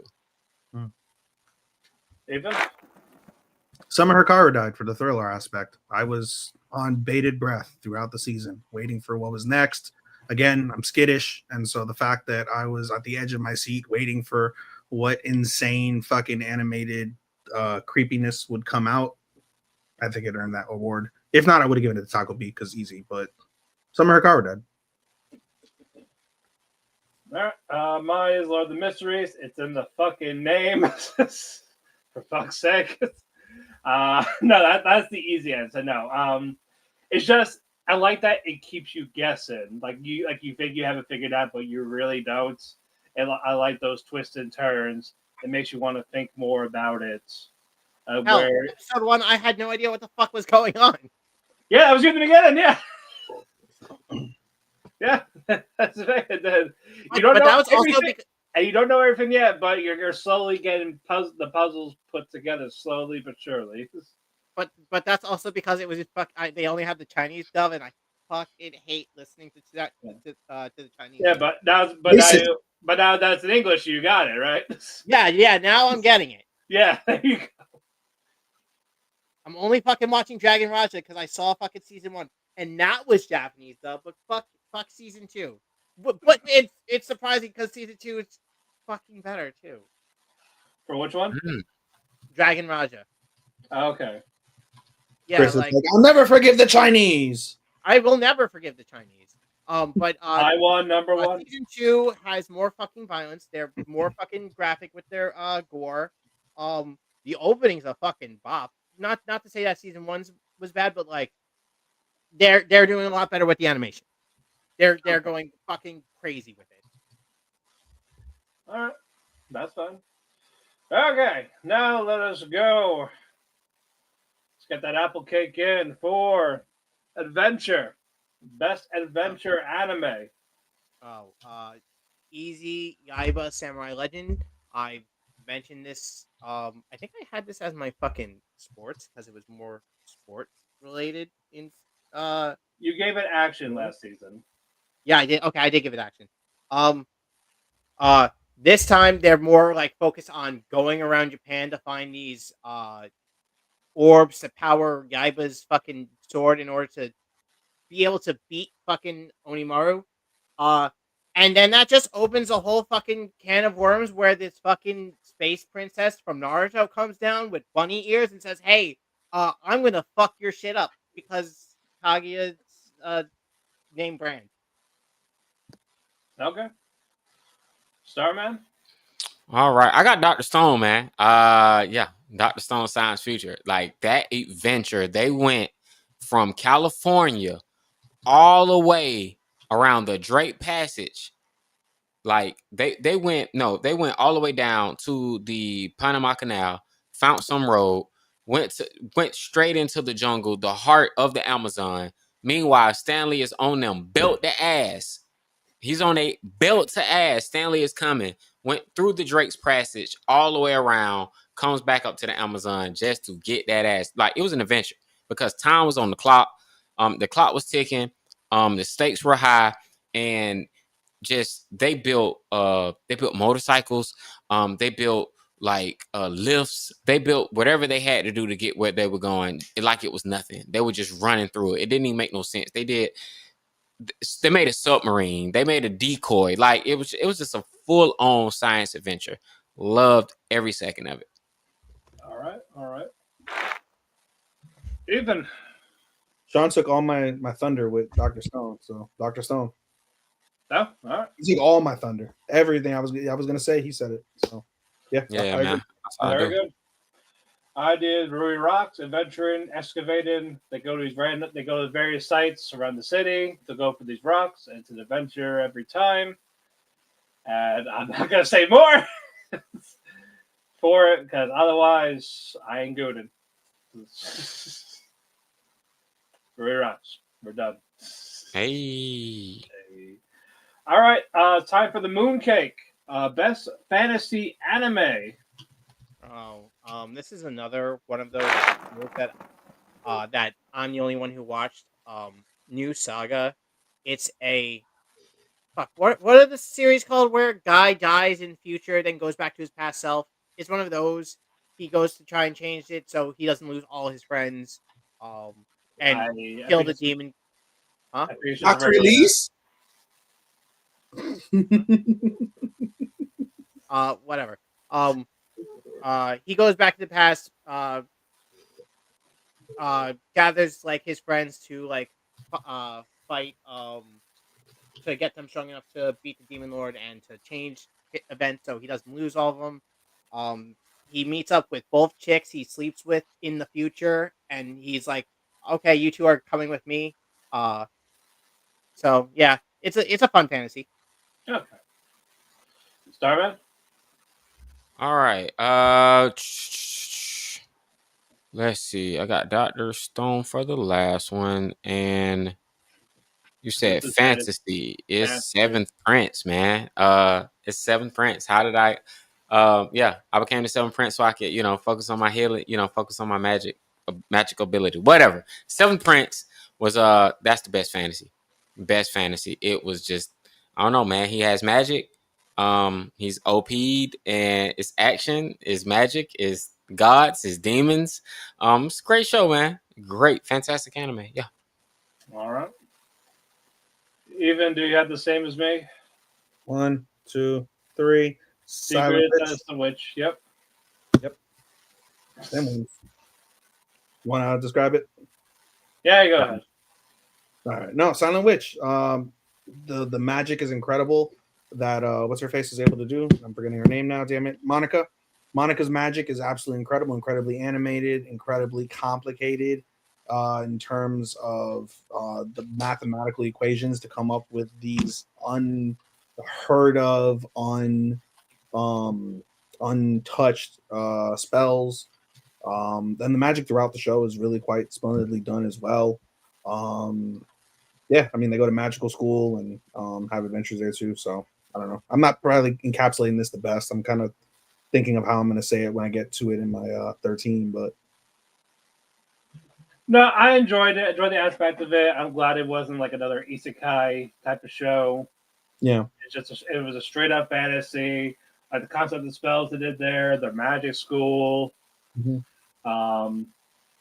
Really not a whole lot to add until whenever we get to our part 2 when we're talking about it more. Mhm. But as the fantasy aspect, I enjoy this very much. Agreed. That's why we have the same. The word I was looking for was regression. It was a regression series. Yes. All right. Red Velvet Cake, best romance anime. Ooh, Red Velvet. I had Red Velvet Cake for lunch today, by the way. Anyway, This is where fists are going to fly. I cannot wait to talk about this. Chris, please hurry up with yours. Karuhana, best romance of I don't fucking know when. It's like one of the best newer romances. I think it also really contends well with some of the older ones. Just by there's no fucking bullshit. There's no like, oh man, does he there's no like fucking third wheel. There's no dumb tsundere. There's no fucking stupid bitch who says, "Hey, I'm gonna tease the fuck out of you, and every time we try to talk serious, I'm gonna just continue to mess with you." Himari from Best Friend, 10 Best Friends or 10 Girls Be and Guys Be Best Friends. I'm not gonna go too fucking into the details with it because respecting Starman who hasn't seen it. But just the the last 2 episodes were fucking amazing. Starman? all right. Best romance. My best romance for this season was Witch Watch. I can't wait to slander this when we get to later on. What, Witch Watch? Yeah, I'm gonna slander it, bro. I will okay. also slander it. I don't like season 2. I've said that I don't like season 2 because of the change of the OP, but like I don't like it for a lot of other reasons. Ethan, you thought I was gonna say Rent a Girlfriend, didn't you? I damn sure fucking did. You thought I was gonna say Rent a Girlfriend. I was about to be fucking Stanley belt to ass. Don't worry, Rent a no. Girlfriend will be everyone's favorite romance when it has that scene. No, Rent a Girlfriend. I thought about it, but it wasn't really any romance at all. It was more of the same that you love to hate. They did go on a 3-episode run that like deserves a mention. Like they did go on but that was more of a drama. Like they had 3 episodes of intense drama that was just insanely over the top and like really pulled you in. But other than that, I mean, is it technically a romance show? It's Yes. Yeah. rom. Yes, it is. I mean, I for the didn't do sake of, anything. Yeah. yeah, I mean, it didn't do anything, but like neither did Witch Watch. Witch Watch, I mean, they mentioned romance, but there's really That- no romance in Witch Watch. Like, that's not all right. We'll talk about it. you know, there's really nothing in there. It's a couple ships in there, but there's nothing more. But it's to satisfy and pacify Ethan. Fuck it. Rent a Girlfriend season 4, best romance. There it is. That's what you're doing. The Yeah, that's what I'm spite, doing. the Fucking spite is real. Nah, man. Starman missed quality. He missed quality on a couple fronts. He missed quality with Fragrant Flower, and that would have. That's not his fault though. Netflix fucked everyone. Yeah, I used the VPN. I hated it. I hated the principle of having to watch it on my phone. No. I The watched it on my same thing. phone, sandwiched between a headrest and the seat on the way to Ohio. I binged 10 episodes in that. Oh, you were sandwiched, huh? And I was sandwiched between a man and a gay woman. You're right. I was But double here's sandwiched. the same thing I said about the movies. How the movie will come out limited release in Japan, then we get it months later, and it's like a 2024 movie we get over here in 2025, but we're going to count it in 2025 because we saw it in 2025. I believe that precedent sets why next season, when I say Flagrant Flower is the best romance next season, y'all got to let me do that. Y'all got to let me get that off next season. Y'all got to let me get it off next season. You can't Because it's gonna be done. That is my whole argument for later. Don't worry about it. I'm not going to fault you for that. Y'all gonna have to let me get it off because I'm in watching it in fall. I went to unnecessary effort then to do this because I binged this fucker. Nah, like I said, it got released everywhere, but here. That's not. But this is where we live. So next season, that's gonna be on my fall list. That's on my fall list. That's a fall anime. That's not fair because I wanted to do that too. Yeah, because we all did our homework. I'm impatient. I've been with this season. But y'all are asking me to do something technically illegal to do it. That's not VPN fair. is not illegal. I bought a valid VPN and logged into my valid Netflix account to validly watch this show ahead of America because Netflix don't give a fuck about people that support Trump. Yeah. Yeah, for some reason. I mean, you're right. But yeah, that was not part of the. No, I'm on your side. No, Netflix fucked everyone with this. They fucked up with the English voice casting. They fucked over like English viewers. I watched the trailer and I could sit up here and tell you like, bro, y'all made these people, y'all made us wait. And then when I heard the voices, I was just like, bro, this girl in the trailer for the Japanese one sounds like a flute. The girl in the English version sounds like a trombone. How you mess that up? Yeah, that is true.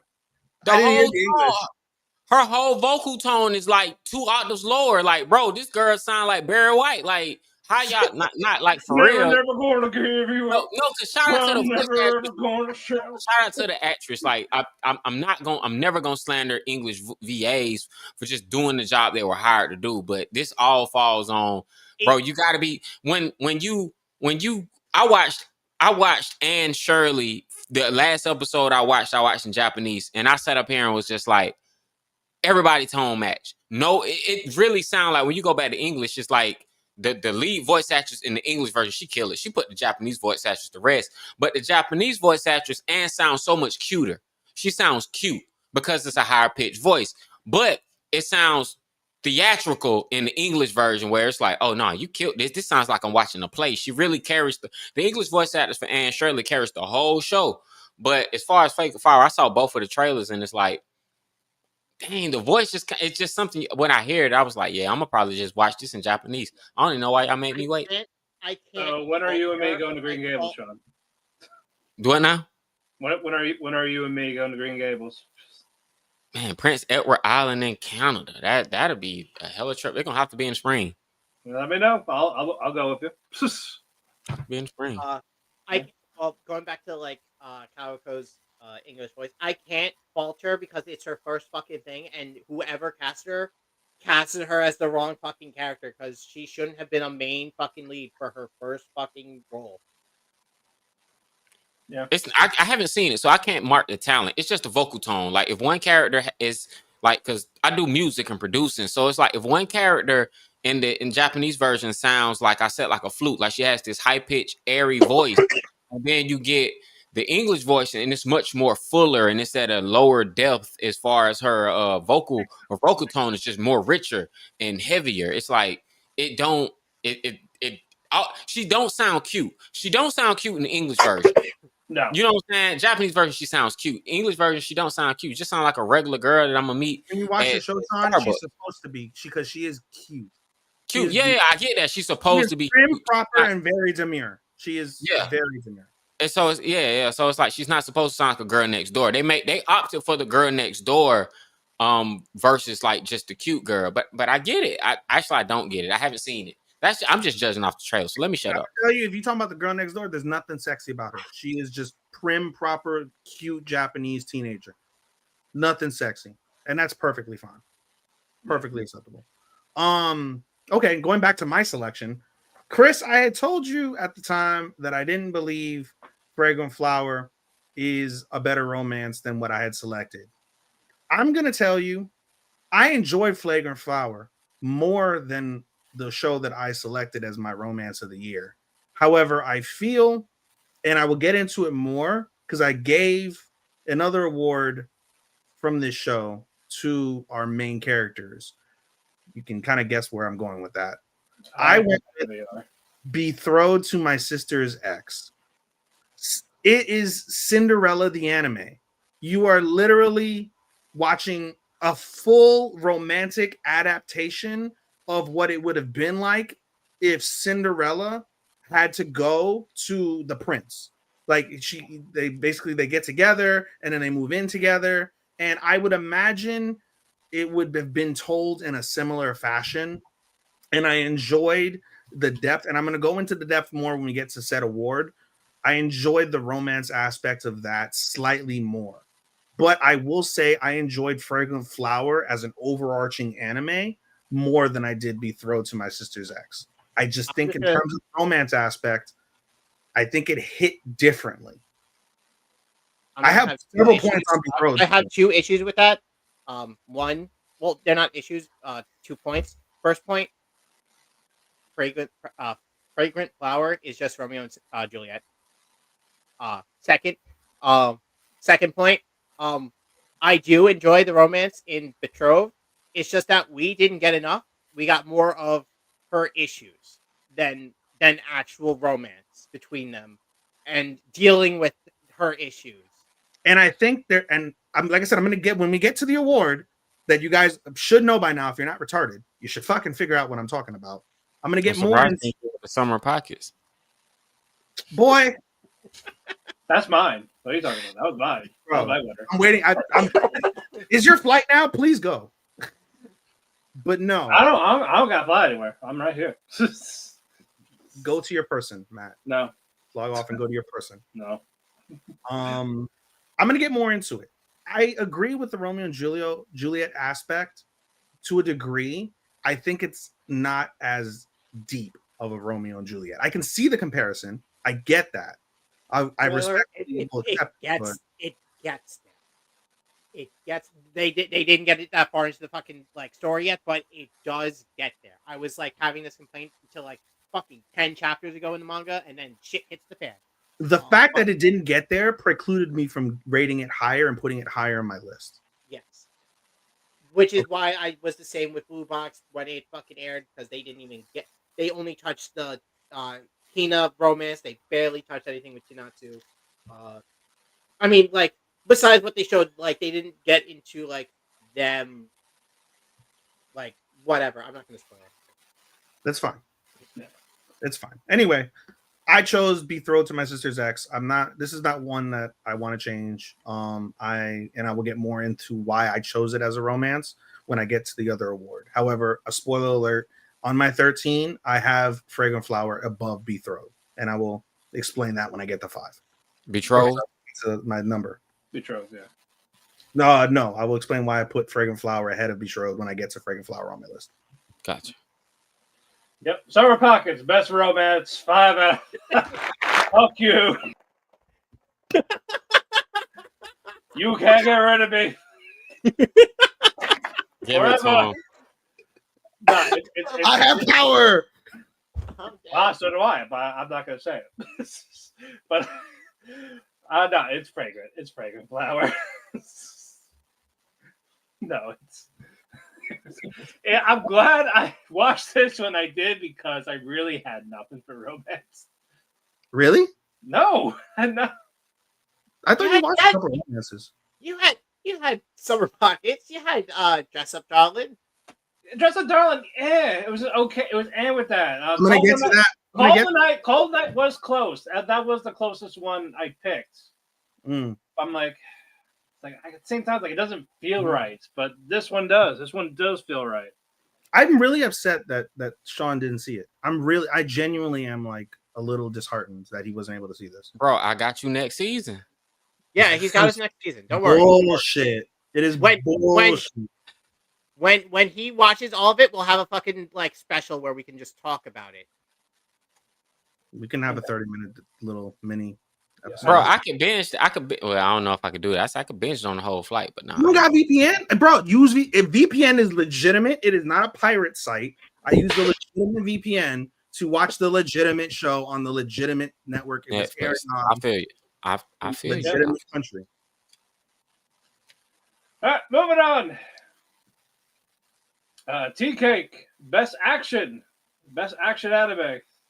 Chris, I'm giving this to Kamio Kaiten Rebirth Reverse. Easy clap for this. The fights were really good. The power levels weren't fucking complete bullshit. Main character actually was able to defend himself against the world that he was suddenly thrusted into, unlike fucking Subaru. Yeah. Okay. Starman. Clevitus tried like that. They did something not many anime did. Clevitus actually tried. It was like, you know what, this is an action show. First episode out the gate. First episode honestly will sell you on the show because it's so much action. But they didn't do that thing like this one anime I started last season did, where the first episode's fire and then they just don't really get back to that. Clevitus kept with it. They kept with it. They kept the action theme all the way into the end. So yeah, best action of this season was Clevitus. You could say Demon Sword because none of us put it on our list, I imagine. So say Demon Sword. That's the only time somebody gonna mention it. But yeah, Clevitus. Yeah. The first real time, I gave it nothing. I gave it nothing. But what you think I had, Matt? Let's see what did you have that was technically action? You had Kaiju.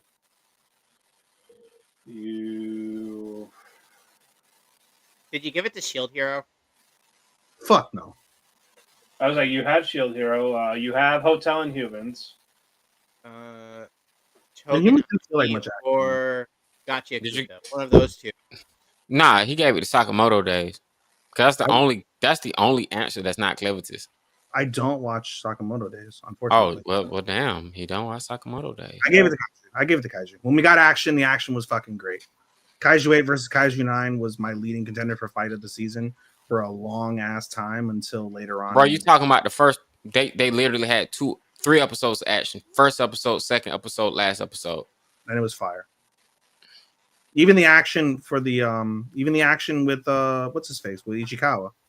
So no other shows delivered like real deal high stakes action other than Kaiju number 8. You gonna stand on that? Yeah, I'm surprised you didn't fucking either do Don because of all the fucking really good right. Like, I don't watch Don. He don't watch Don. Yeah, you don't watch Don. You don't watch Sakamoto. You didn't watch the one I picked to win.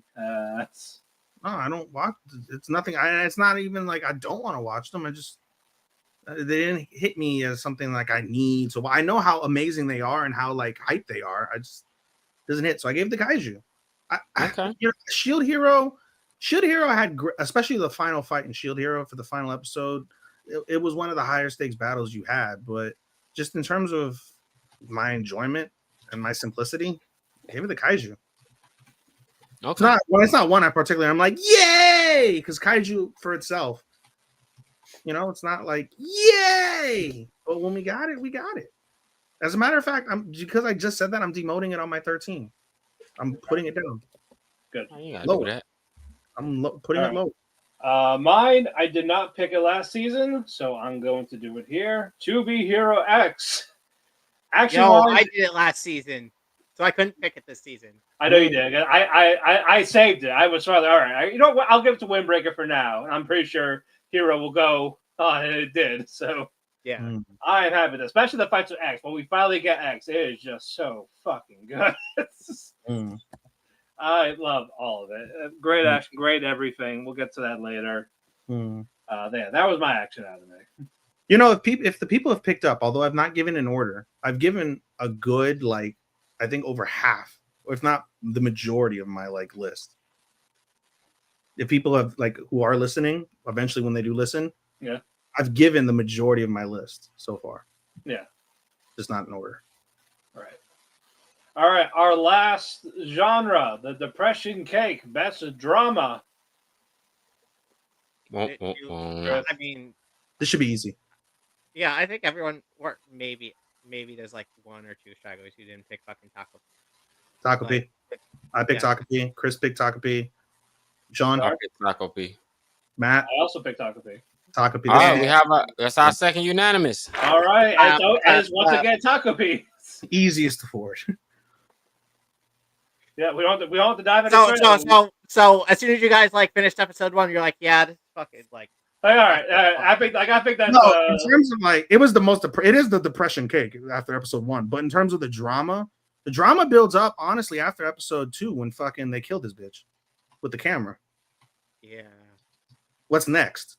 Drama. All right. Next up, let's get an ice macchiato here for best visuals, not animation like background scenery, that type of thing. Best visuals. Chris. Fragrant Flower.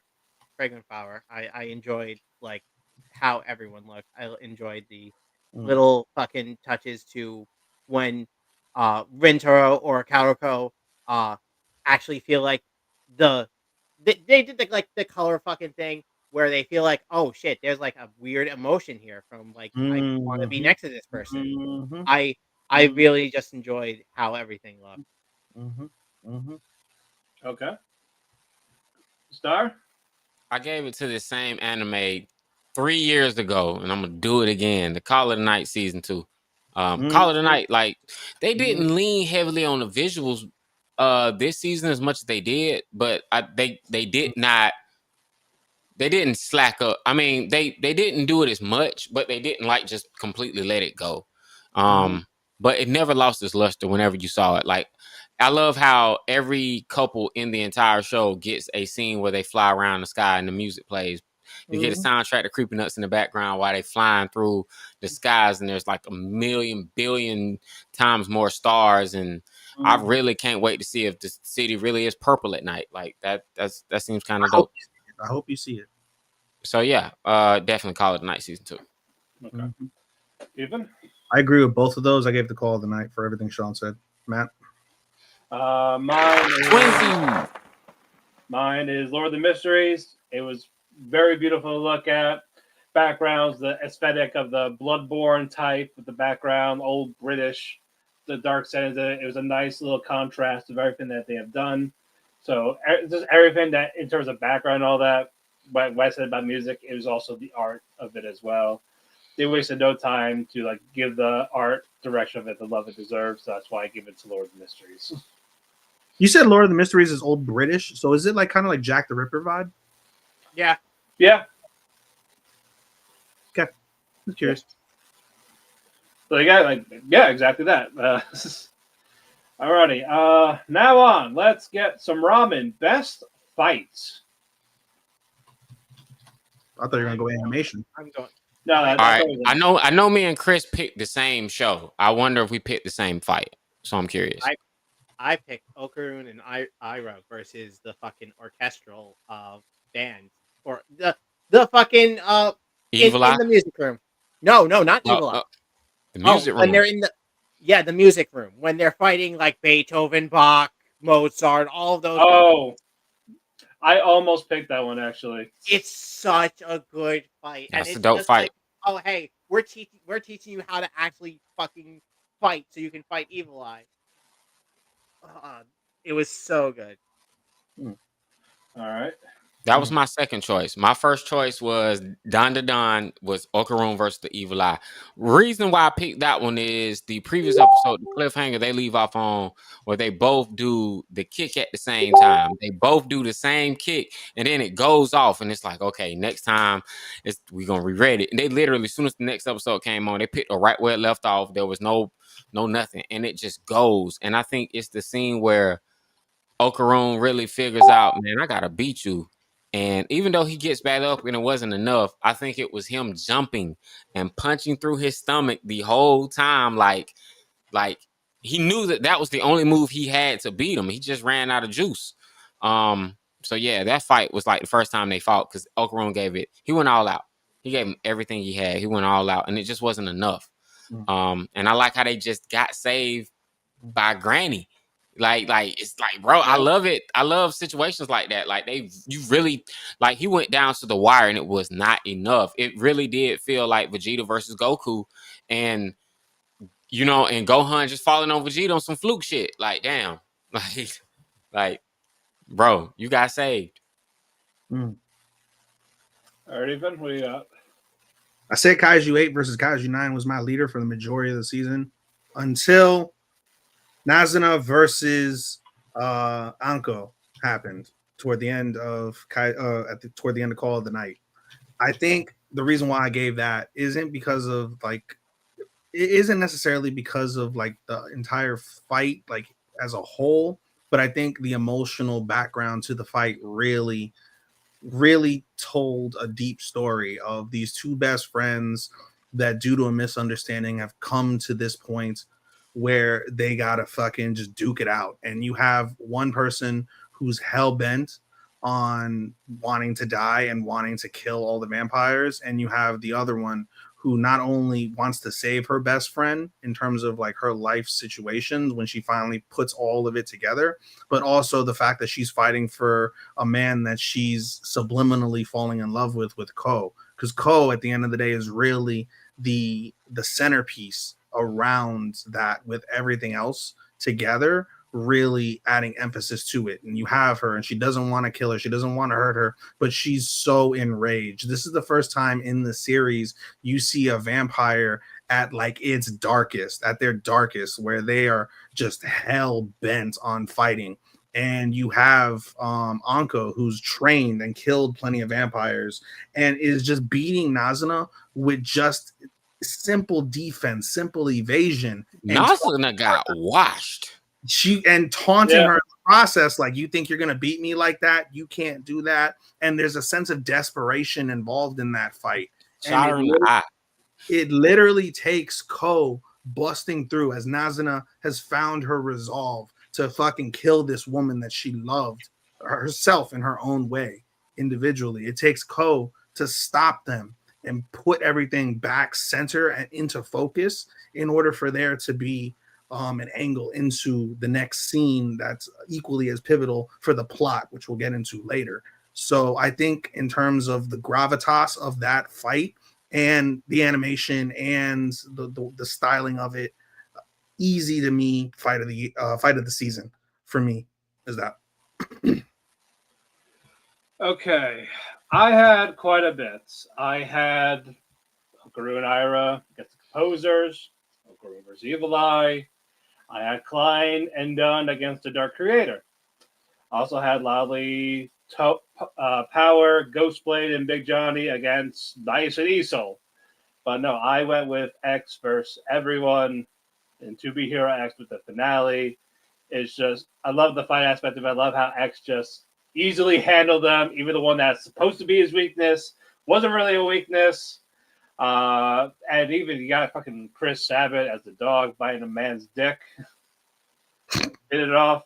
Everyone they threw black guys. They threw number 15, 12, 11. That was the name, Sean. Relax. That was the name of the people they called them in the dub. Chris, remember that with the dub? Yes, I remember. Yeah, that was awful. I don't know why they called that, but Could have called them worse. no, it was like Dragon Ball Super with the dub. Like what?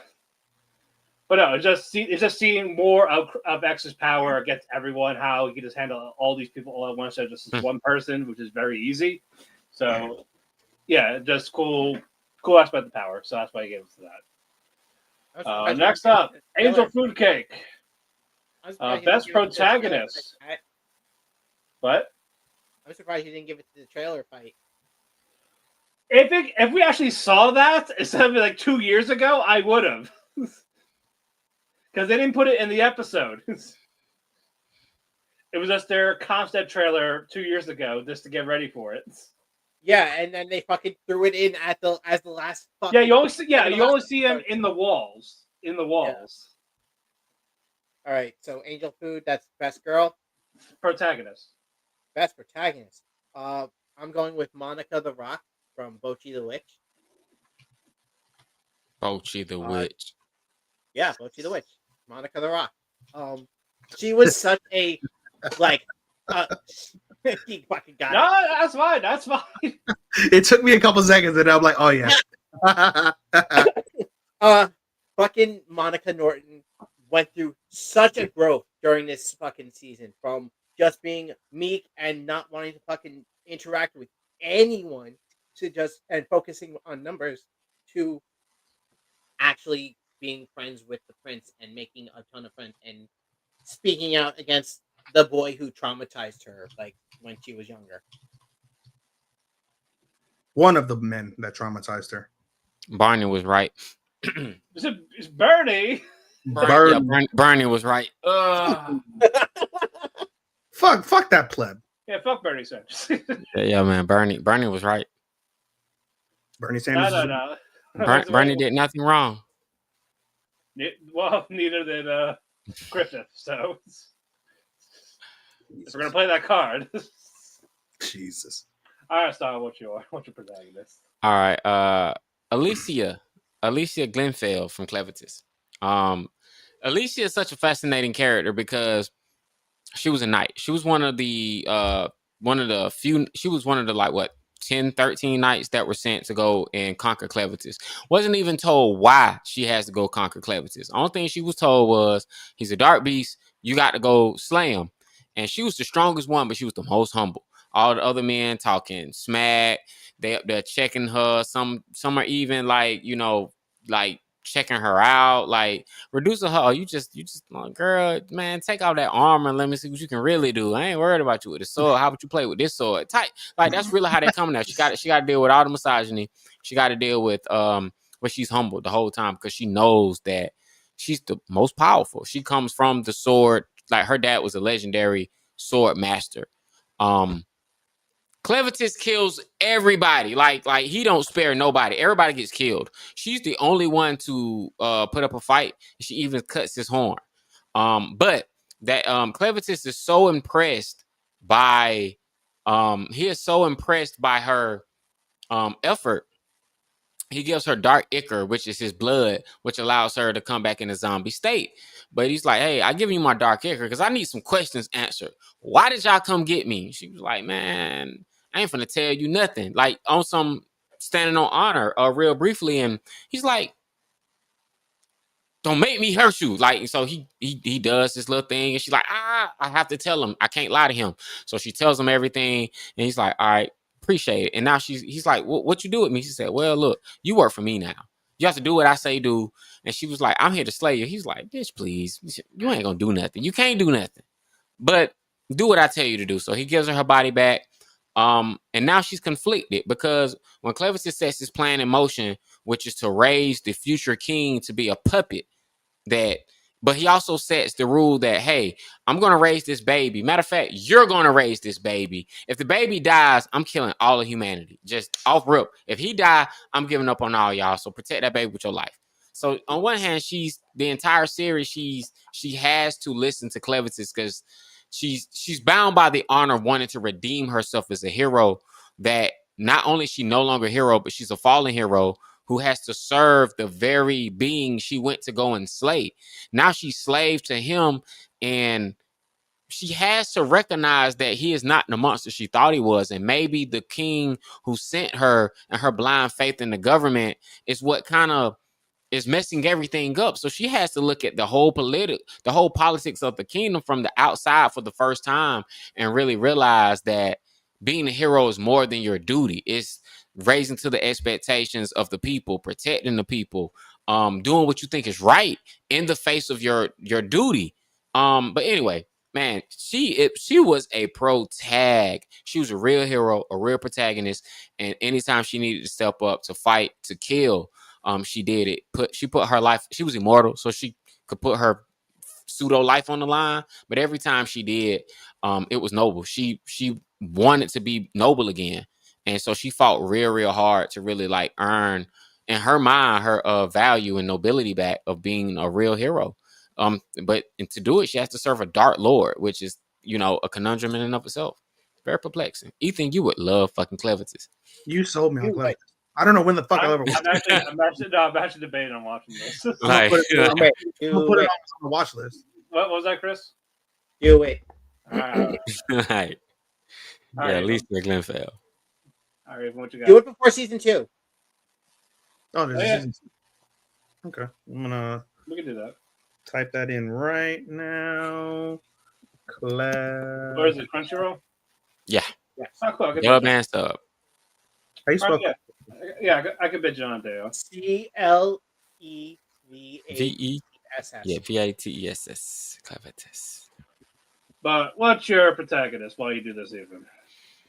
I'm putting set as no, not watching planning. There we go. Set as planning. All right, I added planning. Protagonist. I mean, Sean killed it with his for his. So I can't follow that. But I gave it to Ko.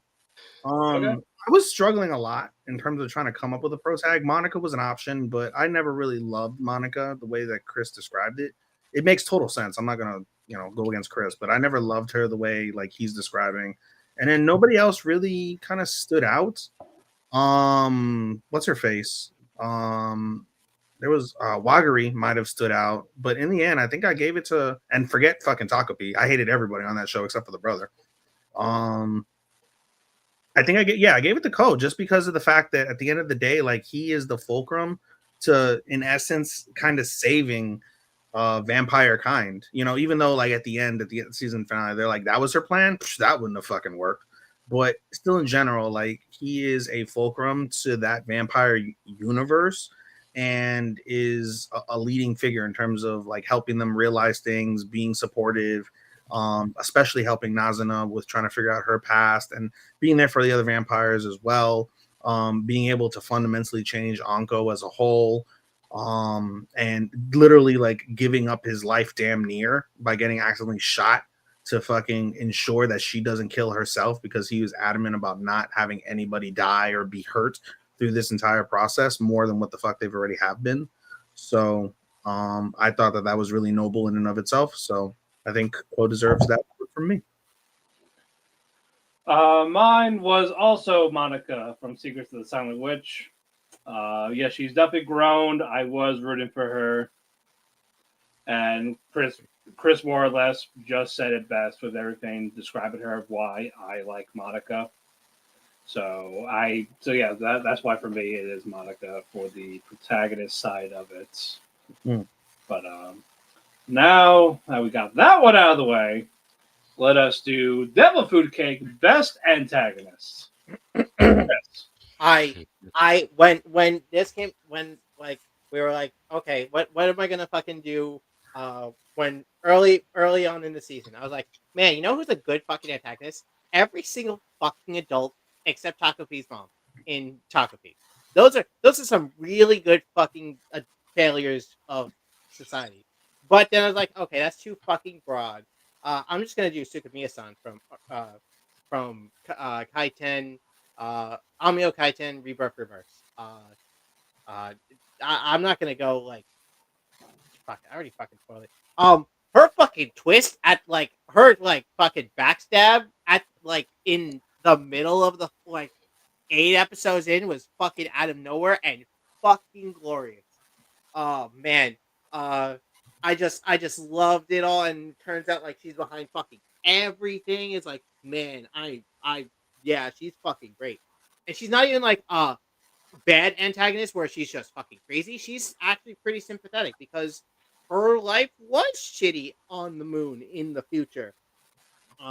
So yeah, I mean like yeah, she did some fucked up shit, but it's not like she didn't have a reason to like go off the deep end. Okay.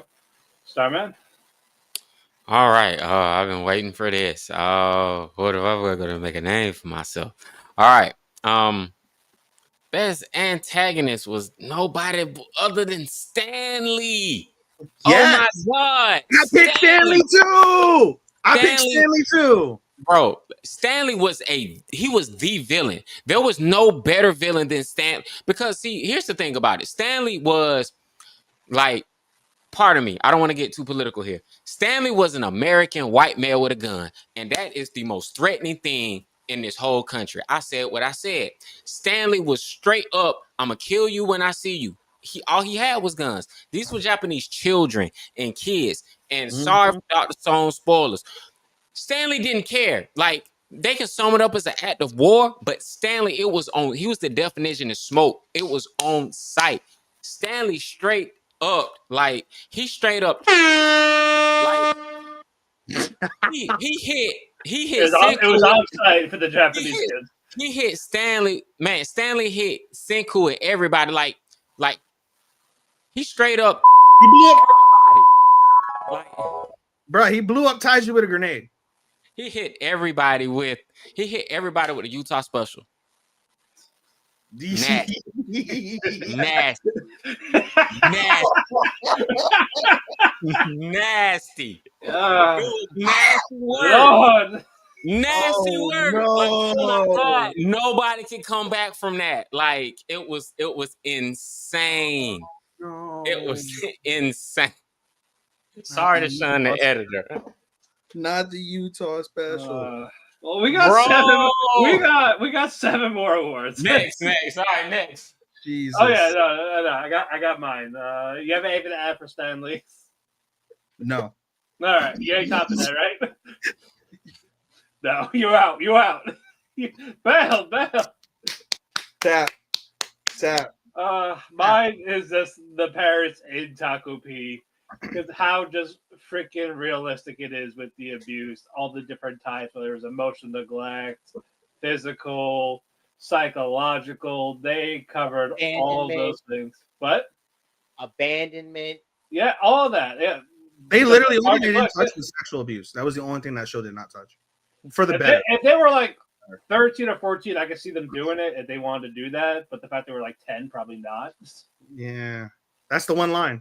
Yeah, They had totally done it in the first timeline where Takapi meets older what's her face?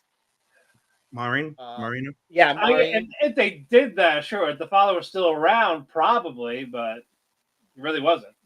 I don't want to go down that path, y'all. I don't either, so I don't want to go down that path. but no, like again, the realistic of parental abuse in all shapes and sizes, they cover that there. It's like, goddamn, that's just fucking evil. P? Yep, it's evil P. P. That's evil P. It's crazy P. Insane P. Yeah. Insane in the membrane P. All right, let's get that. All right, let's move on. Let's move on, P. Let's move on, P. Boston cream pie P. It's best couple. Sorry, it's best duo or group P. I mean, Chris P. Oh, you're just gonna say my government like that? Fuck you.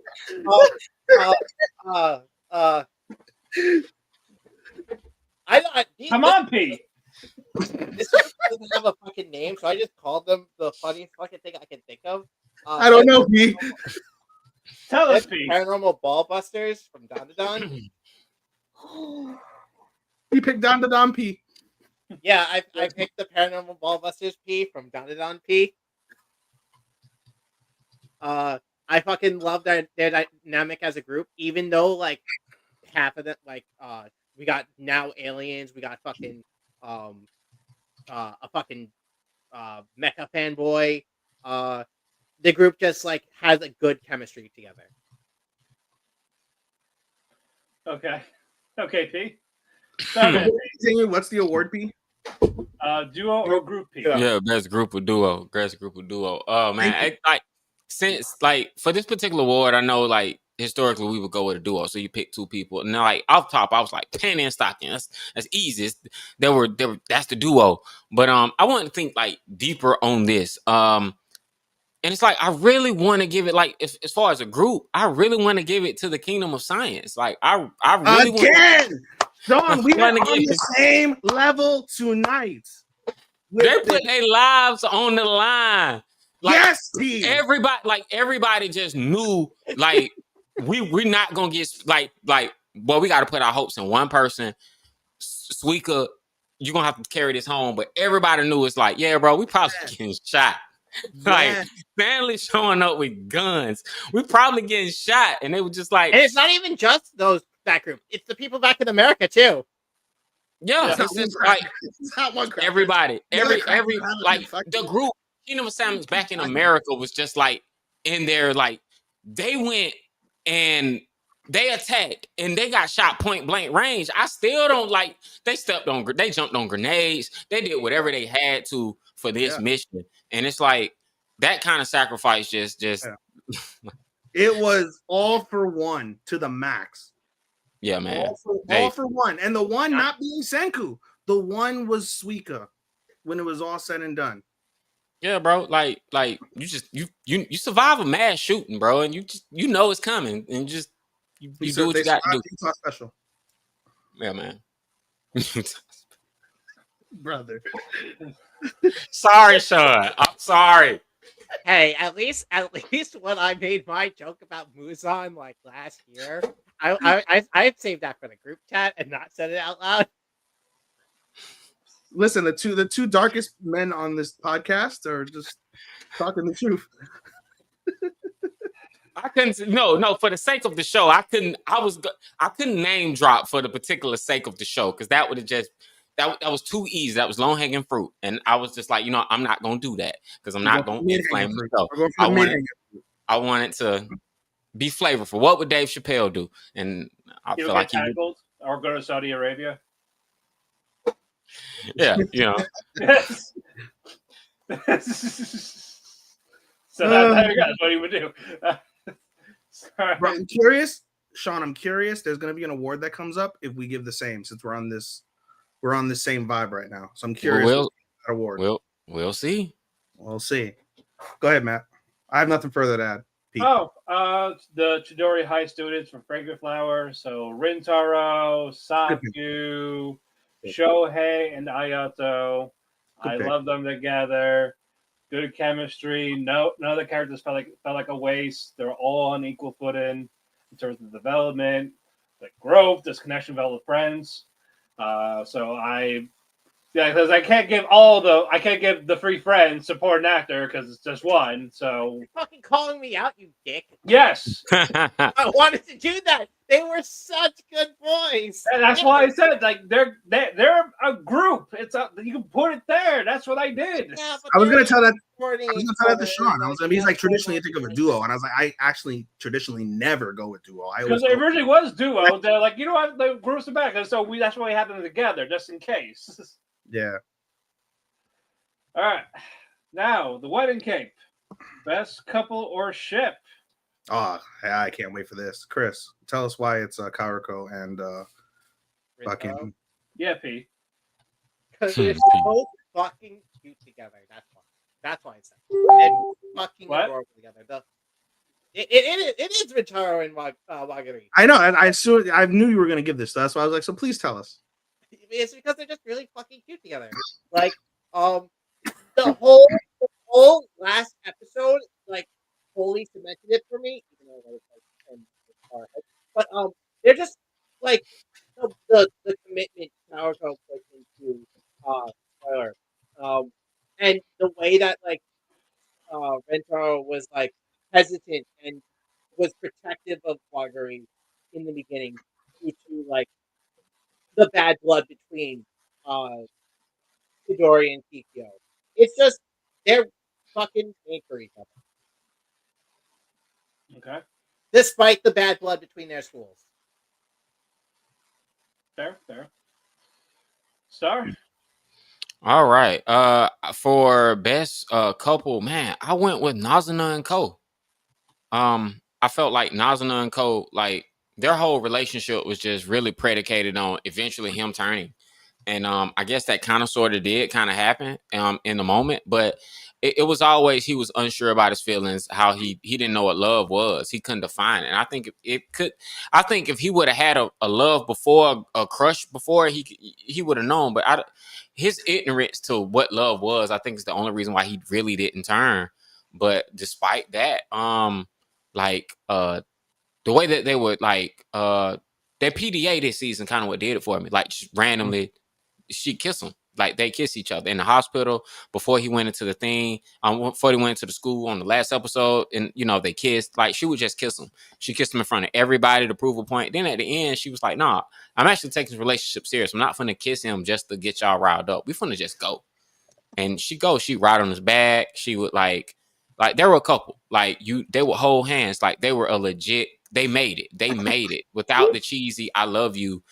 You know what I'm saying? Like they made it. They're a couple, and I like that. They were my favorite couple. All right. In college night. Ethan. Again, I would have given it to Rintaro and Wagari, but I gave it to Kiros and Marie. I understand Chris's point. This is the other award that I want that we were talking about when we talked about Betrothed. I gave it to them because of the fact that you're right, Chris. The emphasis was on Marie, but it's still the principle of a man literally doing everything he can under the sun to correct a lifetime of PTSD and trauma. I think overcoming that obstacle and showing and having to rehabilitate Marie and show her why she's valued, why she's important, why reminding her why she's beautiful, why he fell in love with her. I think that is really what makes the couple. I agree with you, Chris, in terms of how natural Wagari and Rintaro are, and I think that finale really cements that and brings it together. It's why it was a close battle between the two. But I just find that Kiros and Marie's story, the Cinderella story, to be just more effective and more wholesome and more touching from that degree. So, and I'm going to give a spoiler alert. When I'm talking about Kiros in terms of being that supportive person, I gave him Husbando. I'm giving you my award right now. When we get to Husbando, it's Kiros, because I think Kiros is really what makes this anime. The man in particular really is what sets this apart, where it's normally like you have the female antagonist and swaying the male in. It was heavily driven on having a genuine male role person there to show this broken woman what it's like to be, desired and cared for. We always make the joke, I can fix her. Kiros fixed Marie. And I think that's where the value in that ship really works itself out. And another thing to point out, which I'll get into when I talk about it later during the 13, this is an interracial couple.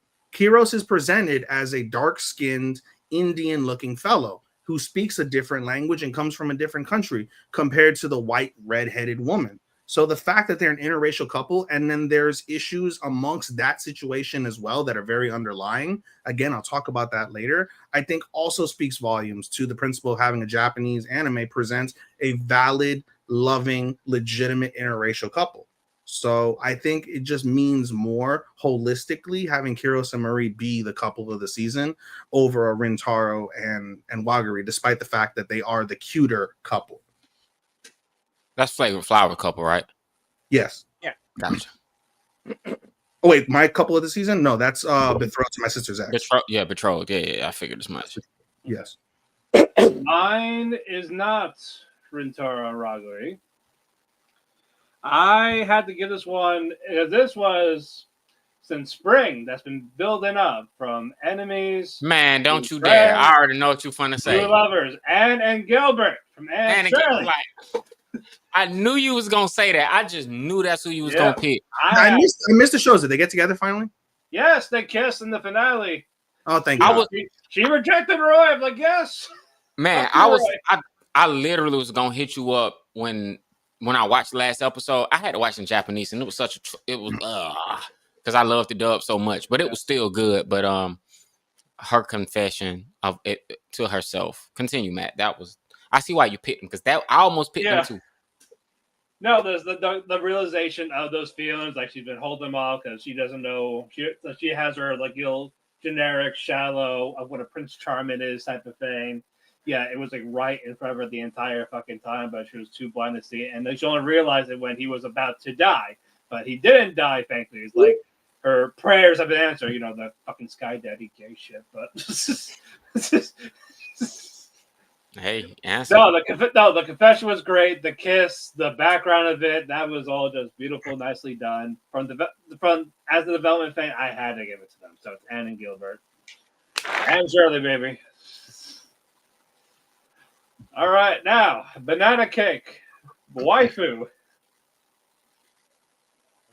My waifu is not Wagari. It is my fucking antagonist, Sukumiya-san. What the fucking I can fix her. He literally does. Oh no, she's hot. Don't get me wrong. yeah, she's fucking great. Despite the fact that like she does go on her fucking, I'm gonna fucking I'm gonna take control of this fucking fake world and just enjoy my life as everyone's fucking idol. Her moments in the earlier seasons were fucking great. She was like the perfect waifu. She was like attentive. She was like kind to the main character. And like she could be fixed. And which is hinted to at the end of the season. All right, Star. Mine's gonna sound so lazy by default, but I just no one really was giving waifu vibes, but so I think no one topped Marine. You know, no one topped Marine. So I was like, Like, plus Maureen didn't really do anything this season to really secure that spot, but I just kind of felt like there was not enough anime eye candy this particular season. Like there really wasn't. Like, Marine from Marin. He's talking about Marin. They call her Marine Chan. But yeah, Maureen, whatever, from My Dress Up Darling. Okay. Okay. I thought you were talking about fucking the chick from fucking Takapi. Hell no. Oh, gotcha. No. My Dress Up Darling, bro. Like it's just it's really it's too easy, and it almost felt like just too easy to pick. But I was just like, man, I'm not gonna lie. Like if I think like they created the perfect anime dream girl, so to speak. Like she's pretty, fashionable. She's a model. She got her own money. She's in the anime. She's in the cosplay, and she's heads over heels for the guy. Yeah. Like it's just she checks off everything for the most part that you could want. Like just dream weeb girl. Like dream weeb girl. Like literally they made the dream weeb girl, and it's just like, you know, even for the aesthetic, because with her they do the fan service. But one thing they did on this season is they showed her modeling. Like so they showed her modeling, and they showed when Gojo would get when she got her camera and he started taking the photos, the candidness of her genuinely being happy. I think it was that last episode when she was really, really shy. And she just said, "Hey, let's take a selfie." Like how happy she was just to be around Gojo. But she always shined even through her cosplay. So yeah, man, Maureen, man, she's a waifu, man. Shout out to her. That's the easy default, but I can easy look at default. It's the easy default. I look at waifu in two different perspectives. The easy default that you just mentioned for all those reasons, or I look at it from the realistic perspective. And I think there's no woman this season that embodies a realistic woman than Mai. Mai is realistic, again, model, most famous woman in Japan, supportive. And that is the key, is the support that she gives Sakata to like be able to go through all of his fucking hoops to fix these fucking broken women that have really nothing to do with his actual life, but he's so passionate about puberty syndrome and he helped save her, fix her, and they're together because of it. She allows him to go on these crazy wild adventures in order to Bro, try and You get. this is. Are you sure this is not you? You're making a case for best girl. It don't sound like you're making a case for waifu. But continue. No, so I picked someone else for best girl, but what's it called? At the end of the day, supportive, and she's hot, and she has a career, and she goes to school, and she's not as loving as you would probably like her to be. But in general, I just think like in terms of having a wife, the wife in waifu isn't just a merely like subjective, like sorry, a sexual or objective like piece to it. It's I actually thought you were gonna. I thought you were gonna pick Rio from Gachu Akata.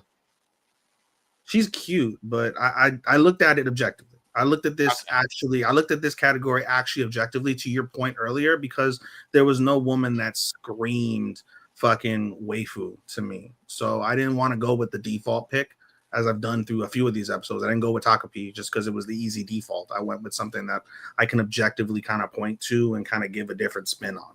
So that's why I chose. Respect. Hey, I was like half tempted to put Byoba Garu from Hogan Anki just because of the fucking moe difference, the moe gap from her I'm not normal caught self and the fucking ED. Like, goddamn. I'm not caught up, so I can't put any. I'm not talking about like in the story. I'm talking about like how she's shy and man, everything's my fucking fault. You guys should just fucking abandon me. To like, oh, she actually seems confident and she's actually able to like have a good time instead of being self-depreciating. Man, that's slightly attractive from the ED when they do the dance, which is why I'm fucking disappointed that they changed the ED to something fucking not great. All right, mine, Nagi from Ray Rocks. The thick. The thick wins again. The cheeks. Extra thick. Extra thick, exactly. But no, she's Pat, I knew this. I knew this won it for you when she fucking wore the maid outfit. No, it was actually the other outfits. You mean The her sundress, the other one. Undress. Yeah, it's a bonus. It's a bonus. But I love that she was still cracking rocks with the maid outfit. I respect that. If it wasn't a bunny girl outfit. Oh, Exactly. Passionate about we passionate need about her in a her job, Santa likes to miniskirt. hike, all this shit. So he would have looked like the dude from fucking South Park all over his fucking computer. I'll hike with her and explore some rocks. Grab those rocks. Bust your rocks. Exactly. Hmm. Worth it. But no, beautiful woman. So let's go. Best husbando. Matt, I think we have the same one. We probably don't. Oh, you didn't put X? Shit.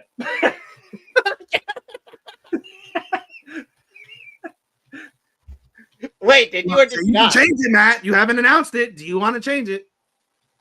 No. It was either him or Leonard from Lord of the Mysteries. Oh, okay. He was a good looking man. Listen, that man, like, doesn't matter. Doesn't matter if you're trying to kill him. If you're fucking like trying to protect him, he's still gonna just do whatever the fuck he wants, and he's gonna look fucking cool doing it. Also, real quick, X over Jinwoo. Fuck all of you. I don't care. I'm gonna stand on He that. orphaned by doing nothing for 23 fucking episodes. Yeah, well, Jinwoo was this autistic Riz with bland side characters. No, fuck that. Fuck Jinwoo. Autistic Riz. What does that even mean? Well, it's from Gundam. No, that's what fucking Lucas. Okarun has. That's what Okarun has. Yeah, that's what Okarun has. That's what the guy from Shinji for G-Quex has. He's got it. They all got it. Autistic Riz is when a character is fucking awkward to the point of cringe and embarrassing, but still gets all the bitches. So Kazuya. No, Yeah. no. They just make No, because he's paying for them. That shit. Yeah, that ain't real.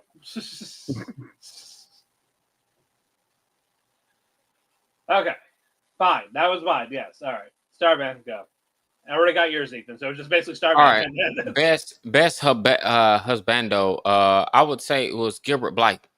Like he really loved that girl his whole life, and even after rejection, he stuck it out. Like just he never really gave up hope that one day she would come around to his feelings. And bro, that's real love when you got that type of patience. It's like he just knew. Everybody knew but Anne. And that's the thing that it's just like, Anne, I was like, oh, what's wrong? You don't like what happened to you and Gilbert? Really? You're not with Gilbert? You with this guy? Fuck no. Okay, here. I was gonna save this for the top 10, but I'll go ahead and say it now. It's like her book. Her whole when I realized, oh, this whole story is her book. Like everybody who read the book she wrote said, hey, the guy she ends up with, why did you pick him? Said no one likes him. He said, yeah, because we like the other guy better. She said, but yeah, he's not dreamy, handsome prince. They were just like, yeah, the other guy's just, nah, man, the other guy's real. Like we like him. That was Gilbert. Like in her prince in the book that she wanted to be her prince. That's like the guy she met. Towards the end, like her story that she wrote became her love life. I love that parallel. But yeah, Gilbert, he was absolutely like just like, yeah, man, he was meant for her. Like definitely husband of the season. Husbando. Now I gotta find a picture of him because I don't think you gave me one. Gilbert. I put his name there. You did put his name there, but I didn't get a picture. You know what's funny? When you hear the word Gilbert, that doesn't sound like a husband, like a real husbando. But when you say it in French, Gilbert. Gilbert. It makes sense. Husbando feel to a different twist on their name. I found one. It'll have to do, but it's still my boy Gilbert, and it's still fuck Roy. I'm gonna keep saying that. Don't like him. True. But now, best supporting girl. There's no real fucking answer for this. There really is this. Suika from Dr. Stone. Thank you. John, did you pick the same one? Sorry, Chris, go. Best supporting girl? Yeah. Best supporting girl. Oh man, Is it unanimous? Is it unanimous? Yes, it's unanimous. Suika. 7 years fucking digging up shit in order to try and like save her friends with no knowledge of what she was actually fucking doing. Without her fucking glasses, by the way. Like, oh my god, she fucking like so good. Collecting shit. Honestly, I'm not gonna lie. Initially, I had to think about it because initially I did pick Nemu from Witch Watch, because I felt like as far as that show went, even though she wasn't a main character, whenever she showed up, like I like her being on scene. She kind of carried the plot in the sense of what went on for the house. She had her own secret with Wolf. I thought that was cute, and I like shipping them together.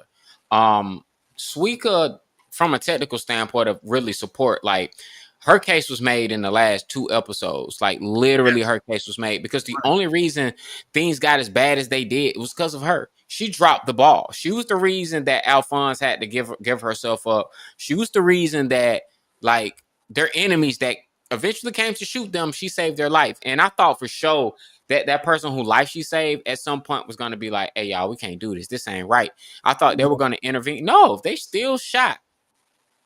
White person with a gun. They still followed their freaking orders. Like Suika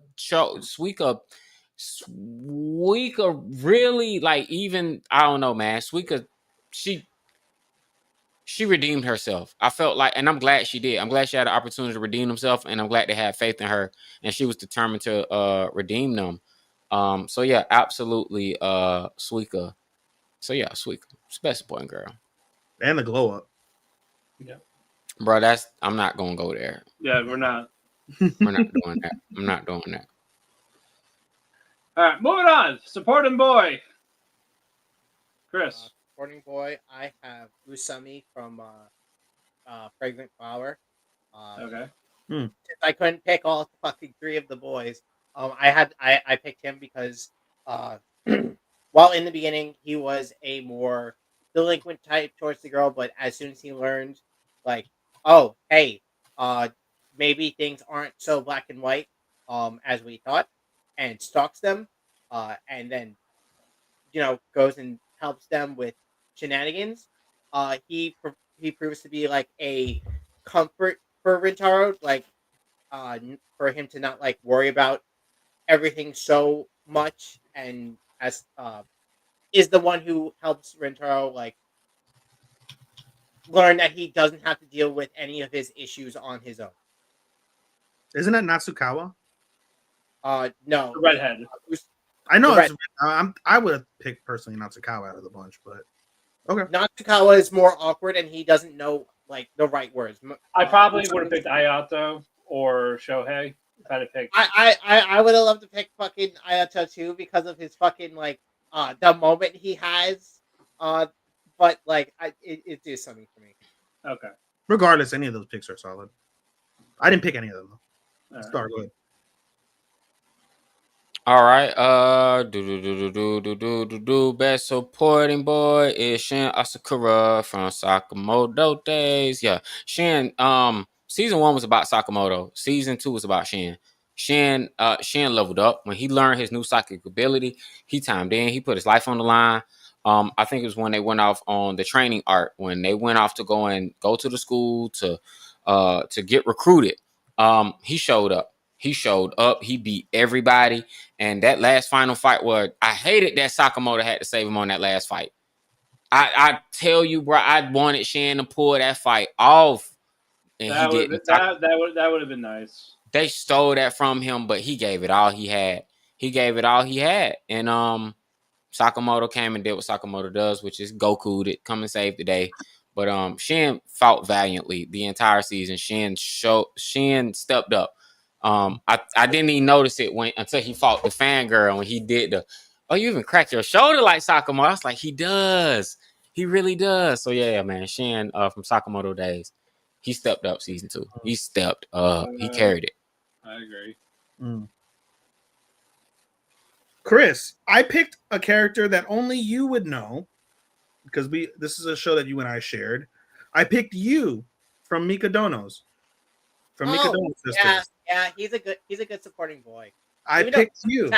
Even though he's the fucking protagonist. He's the protagonist, but his sole job is to support the girl. That's his. Why are you picking main boys and side roles? Because he gets adopted to be support.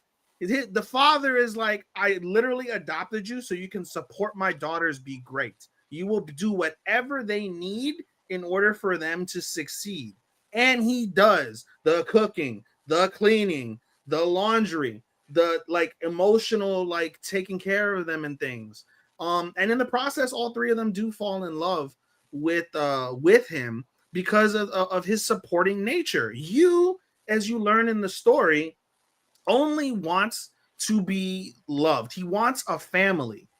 In order to get that family, he must do the support because he's worthless with everything else. He's not athletic. He's not really smart. He's not an actress like his mother was. He's not like he has flash moments where he's really face.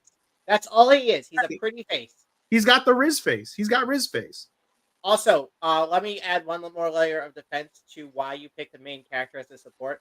Matt, Takamichi. There we go. Which one? Takamichi. There we go. I shut him up. He's like, son of a bitch. But yeah, his literal now why if the main character, you can be the main character. No, the main character's job. It's his job. It is literally said in the story and the plot in the show. Your job is to support. He does everything under the sun in that house. Their only jobs are to go to school and get good grades and to fucking dominate in sports, in acting, and in chess. That is their sole, like, and to, like, you know, bathe themselves and all that shit.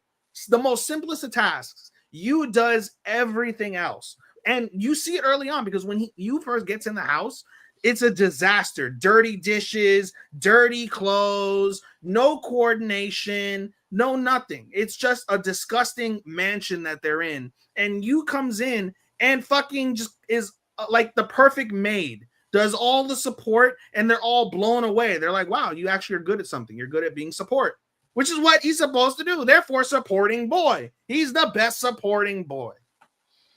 It's mostly for, you know what? Fine, I'll let it go today. You gotta let him have it. This is your one. Come on. And like it's meant for Everyone gets like one. side Everybody gets one. characters, but fine. Everybody just for gets one. this. I got Takemichi, you got you.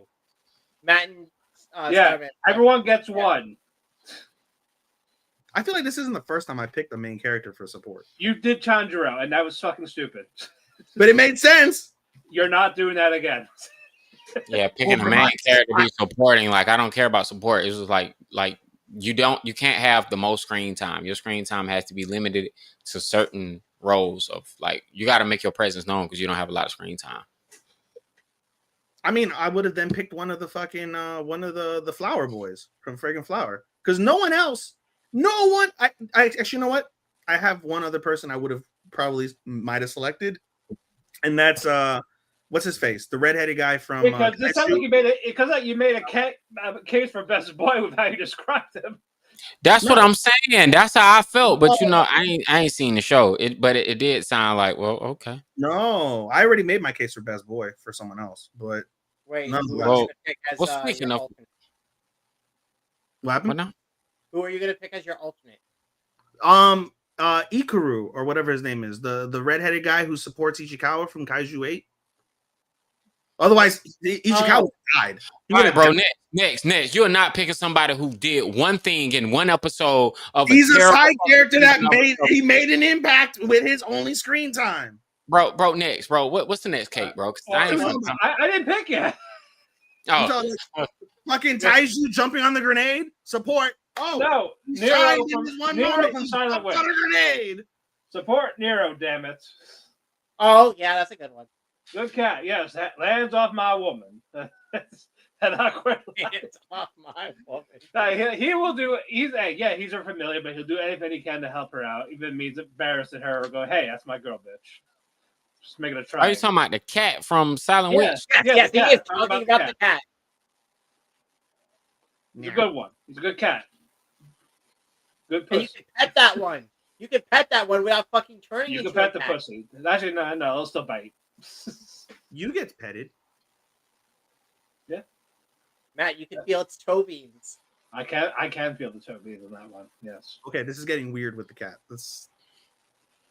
All right, best girl. What kind of cake is it, Matt? You didn't tell us. Oh, what? Oh, what? I'm sorry. What type of cake is it? Oh, What type of cake is best girl? Battenberg cake Battenberg. from the UK. Sponge cake held together by jam and covered in marzipan. It's like a pink and white inside for the He's inside. picking this one. That's a great cake for a woman. He's picking this one because his girl's fucking Aunt Shirley. I'm calling it. No, I did. I did last season, so no. Mine's fucking Kaudoko. No fucking surprise here.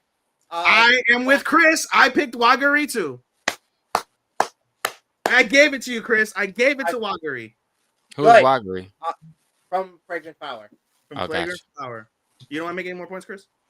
I've already said fucking way too much, and I don't want to spoil it. Long story short, Wagari is essential to what makes Rintaro. She's the main female character, right? Yeah, he is- main character, actual main character. Yeah. That's all I need to know. She's the main character, and she does everything to change Rintaro for the better. And I guess I can't spoil. I can't say anything else, otherwise I might spoil it. So, yeah, Wagari, me and Chris. I chose Anne Shirley because I did last season. I chose There you go. Anne Shirley as best girl because Anne Even though Shirley she was stupidly rejected the main character. no because Anne like we met Anne as a child sitting in the field in fear that she might not be adopted, at least admiring the view and burning it in her brain out of fear that she may not get this view again because she doesn't know where she's going to go. She moves in with this family, grows with this family, makes mistakes, makes friends, and she grows. We see her grow from a child to an adult. We see her through every facet of life. We see her write, become educated. We see her be herself and make mistakes, inspire those around her, and everybody around her was better for and being in their life. Like everybody, from Marilda to like the lady who would come over and like The she neighbor. had told the neighbor that she cussed out the first time she met. It's like, you rude, you fat, I don't like you. And she's like, dang, how you gonna talk to me like that? To show some respect. And she was like, nah, you don't get the demand. You know, she defied all expectations. And on top of that, she was actually smart and she stood up for herself. Like Anne was like a role. Like this was the late 1800s. Like she had a lot of balls for a woman in that time. Like yeah, bro. Like Anne was really ahead of her time the way they wrote her. Like definitely, bro. Anne was best girl, man. She deserved it. And she was even human because later in the series, when her love life starts coming into focus, oh man, Anne is materialistic. She's problematic. She's egotistical. She's not honest with herself. That's when we start to see her unravel. She's not perfect. She becomes so flawed when the relationship when everybody starts falling in love. She becomes so flawed. And it was like I gotta know it with Anne. Anne became so annoying to me towards the end because it was so uncomfortable seeing her not be perfect.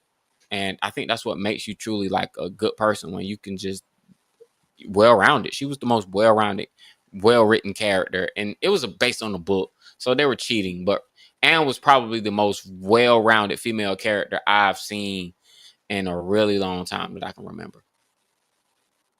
I agree. I've already picked her last time, but I agree. Yeah. 100%. But yeah, I guess we both got Walkery too. Both. So y'all, Three-way. Yeah. Three-way. Yeah, I got the three. At the Yeah. tower. Triplets. Triplets. Let's go. Alrighty, so we got two more awards. Let's go. All right. This definitely went above 2 and 2.5 for our bets, Matt. Yeah. Well, we also wait for Chris, and I had the poop. There was a lot of filibustering. a lot of technical difficulties. Yeah. But it's fine. It's fine. We're here now. We're getting it out of the way. Mm-hmm. Let's get the rum cake for best boy. Mm-hmm. I am not giving this to Rintaro. I'm giving this to Kakeru from Omnio Kaiten Rebirth Reverse. It's sort of gonna sound like I'm fucking hyping this guy up for best husband, but this man or this fucking teenager is a normal ass fucking Yankee in Japan. Has dreams like where he meets this one fucking girl like almost 2,000 times.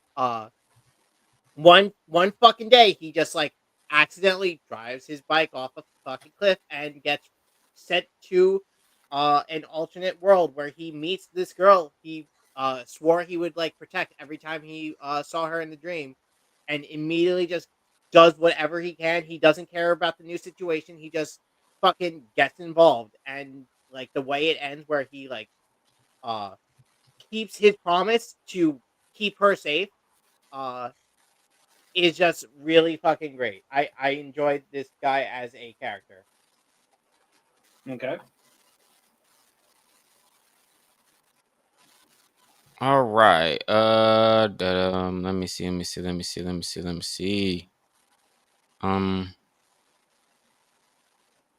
Because this is. I want to make sure I didn't give this award out to someone else previously. You can give it to multiple. You can give whatever award you gave previously to the person if that's how you feel, because that's what I'm doing. I mean, I guess. All right. You know what? Oh, you meant previously, like last season. I'm sorry. I just thought about that. That type of thing. But no. I'm giving this to Okaroon.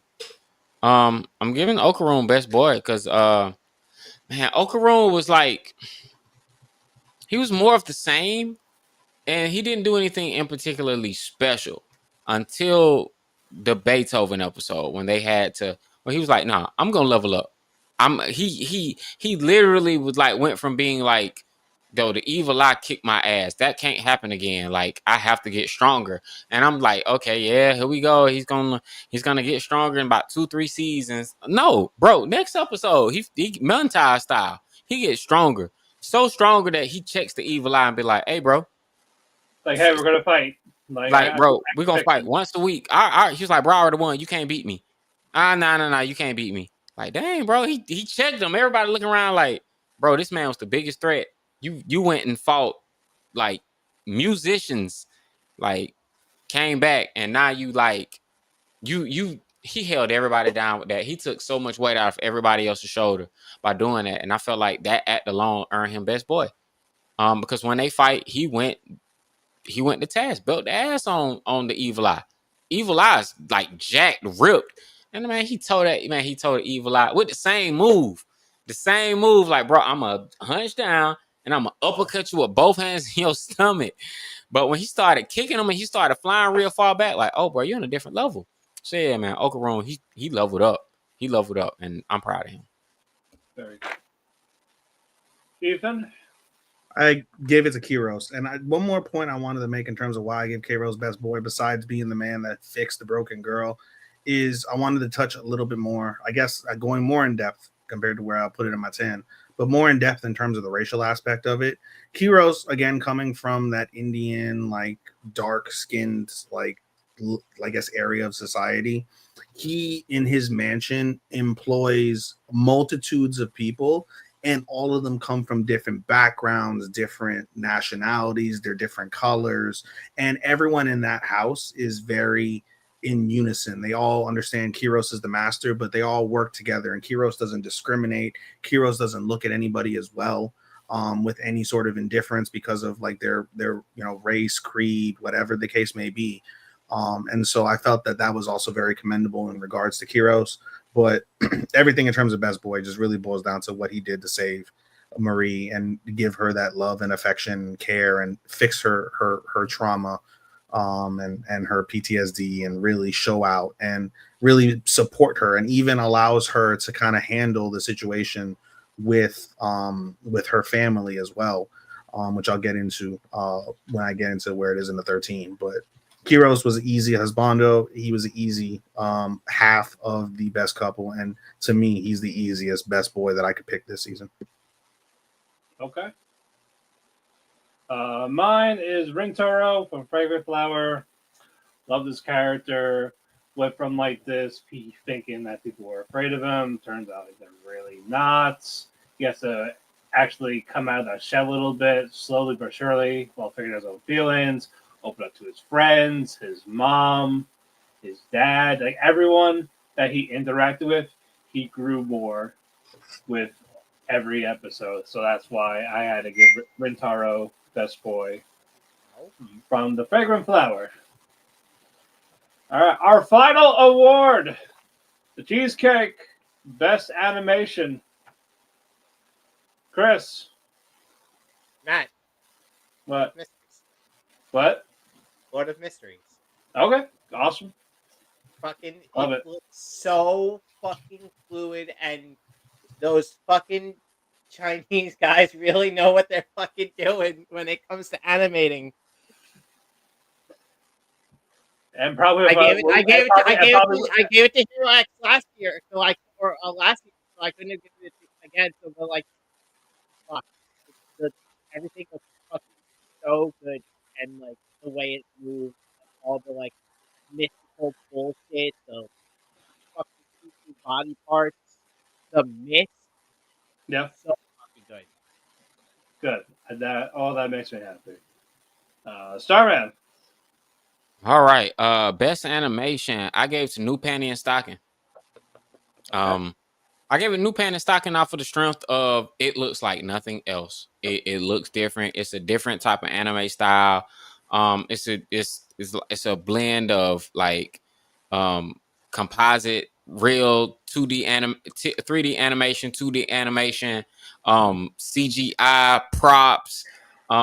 Like they threw everything at this, stop motion, like they threw all types of animation to like pull this off.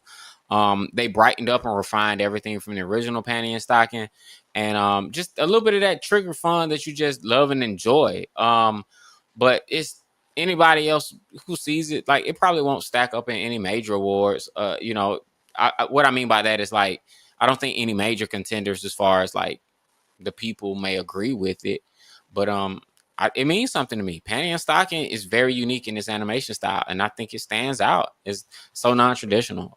So yeah, man, new panty and stocking, man. I love it. Very good. Ethan? Have you guys been noticed I've been playing with my cat this whole time? Yes, so you've been playing for Pussy on the air. Yes. Yeah, I've been looking at the camera. But yeah, go ahead. All right, boy, down here. Yeet! Big J Uso? Ew. Did you just yeet the cat? I just yeeted the cat and knocked over about fucking 10 pairs of shoes behind my fucking thing. Best animation. Chris picked for his visuals Fragrant Flower. I picked it for best animation, and I picked it for one particular reason. Sean, the boys already know this, and you're gonna come to see this when you watch the show. The animation and the character design in terms of visuals is all fantastic, stupendous, worthy of the award. I picked it for animation in particular because what Chris mentioned earlier, if you think of Horimiya and shows of the like, whenever you do see the points of emotion or realization in terms of the feelings, you're going to see the explosion of color.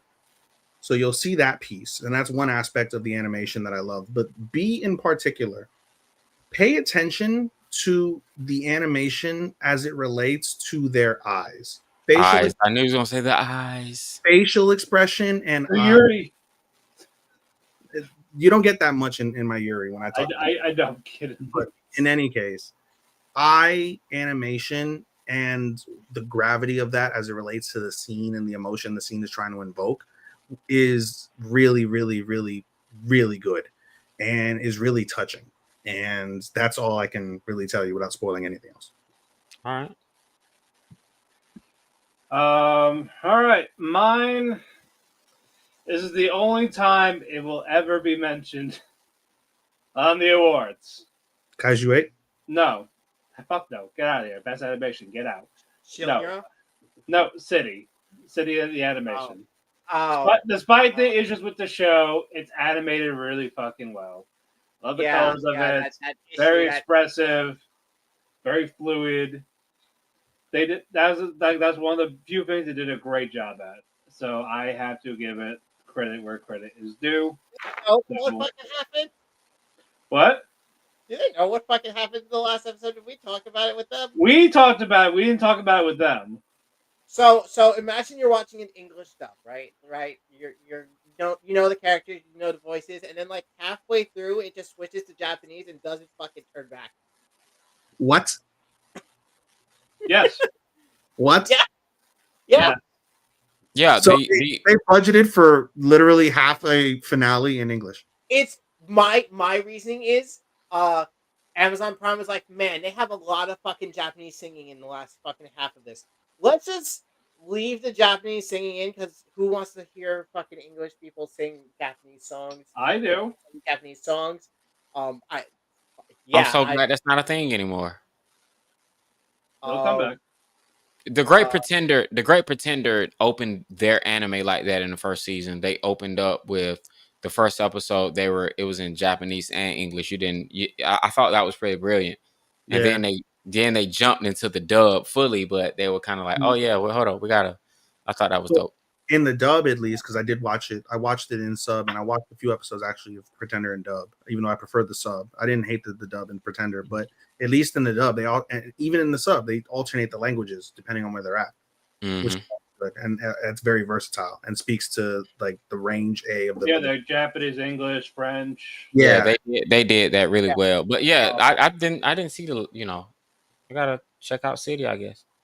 Yeah, so that would have been fine if they just kept the song parts fucking Japanese, but they didn't dub the speaking breaks in between each song because it's like a fucking 12-minute musical bit where they sing a bit, then talk about what they were just singing about, then sing a bit more, talk about it, then like over and over again. And how did that make you feel, Chris? Oh, I left my fucking ass off. And then when the episode ended, I was like, no fucking way. They were just like, yeah, you know what? Final fucking episode. Who fucking cares? We're not gonna fucking actually put in any effort into this. Like I said, if it was the opposite, like if it was a sub episode with a dub second half, I would have called the greatest joke I've ever seen. But I didn't do that yet. I didn't check. I didn't check the sub. Did they fucking do that? I don't know. I should check to see if they did. If not, then I'm going to be disappointed. But no, if they did, this would have been fantastic. I would have given it a 5 out of 5. Right, we're done. We're go home. We're done. You're not doing this. Even a shot to your. There's layers. But that is it, folks, for the awards section. We're going to take about a 10-minute break. When we come back, we reveal our top 10 for the season. So thank you all that joined us so far, and stay tuned for the next part in just a bit. Bye-bye.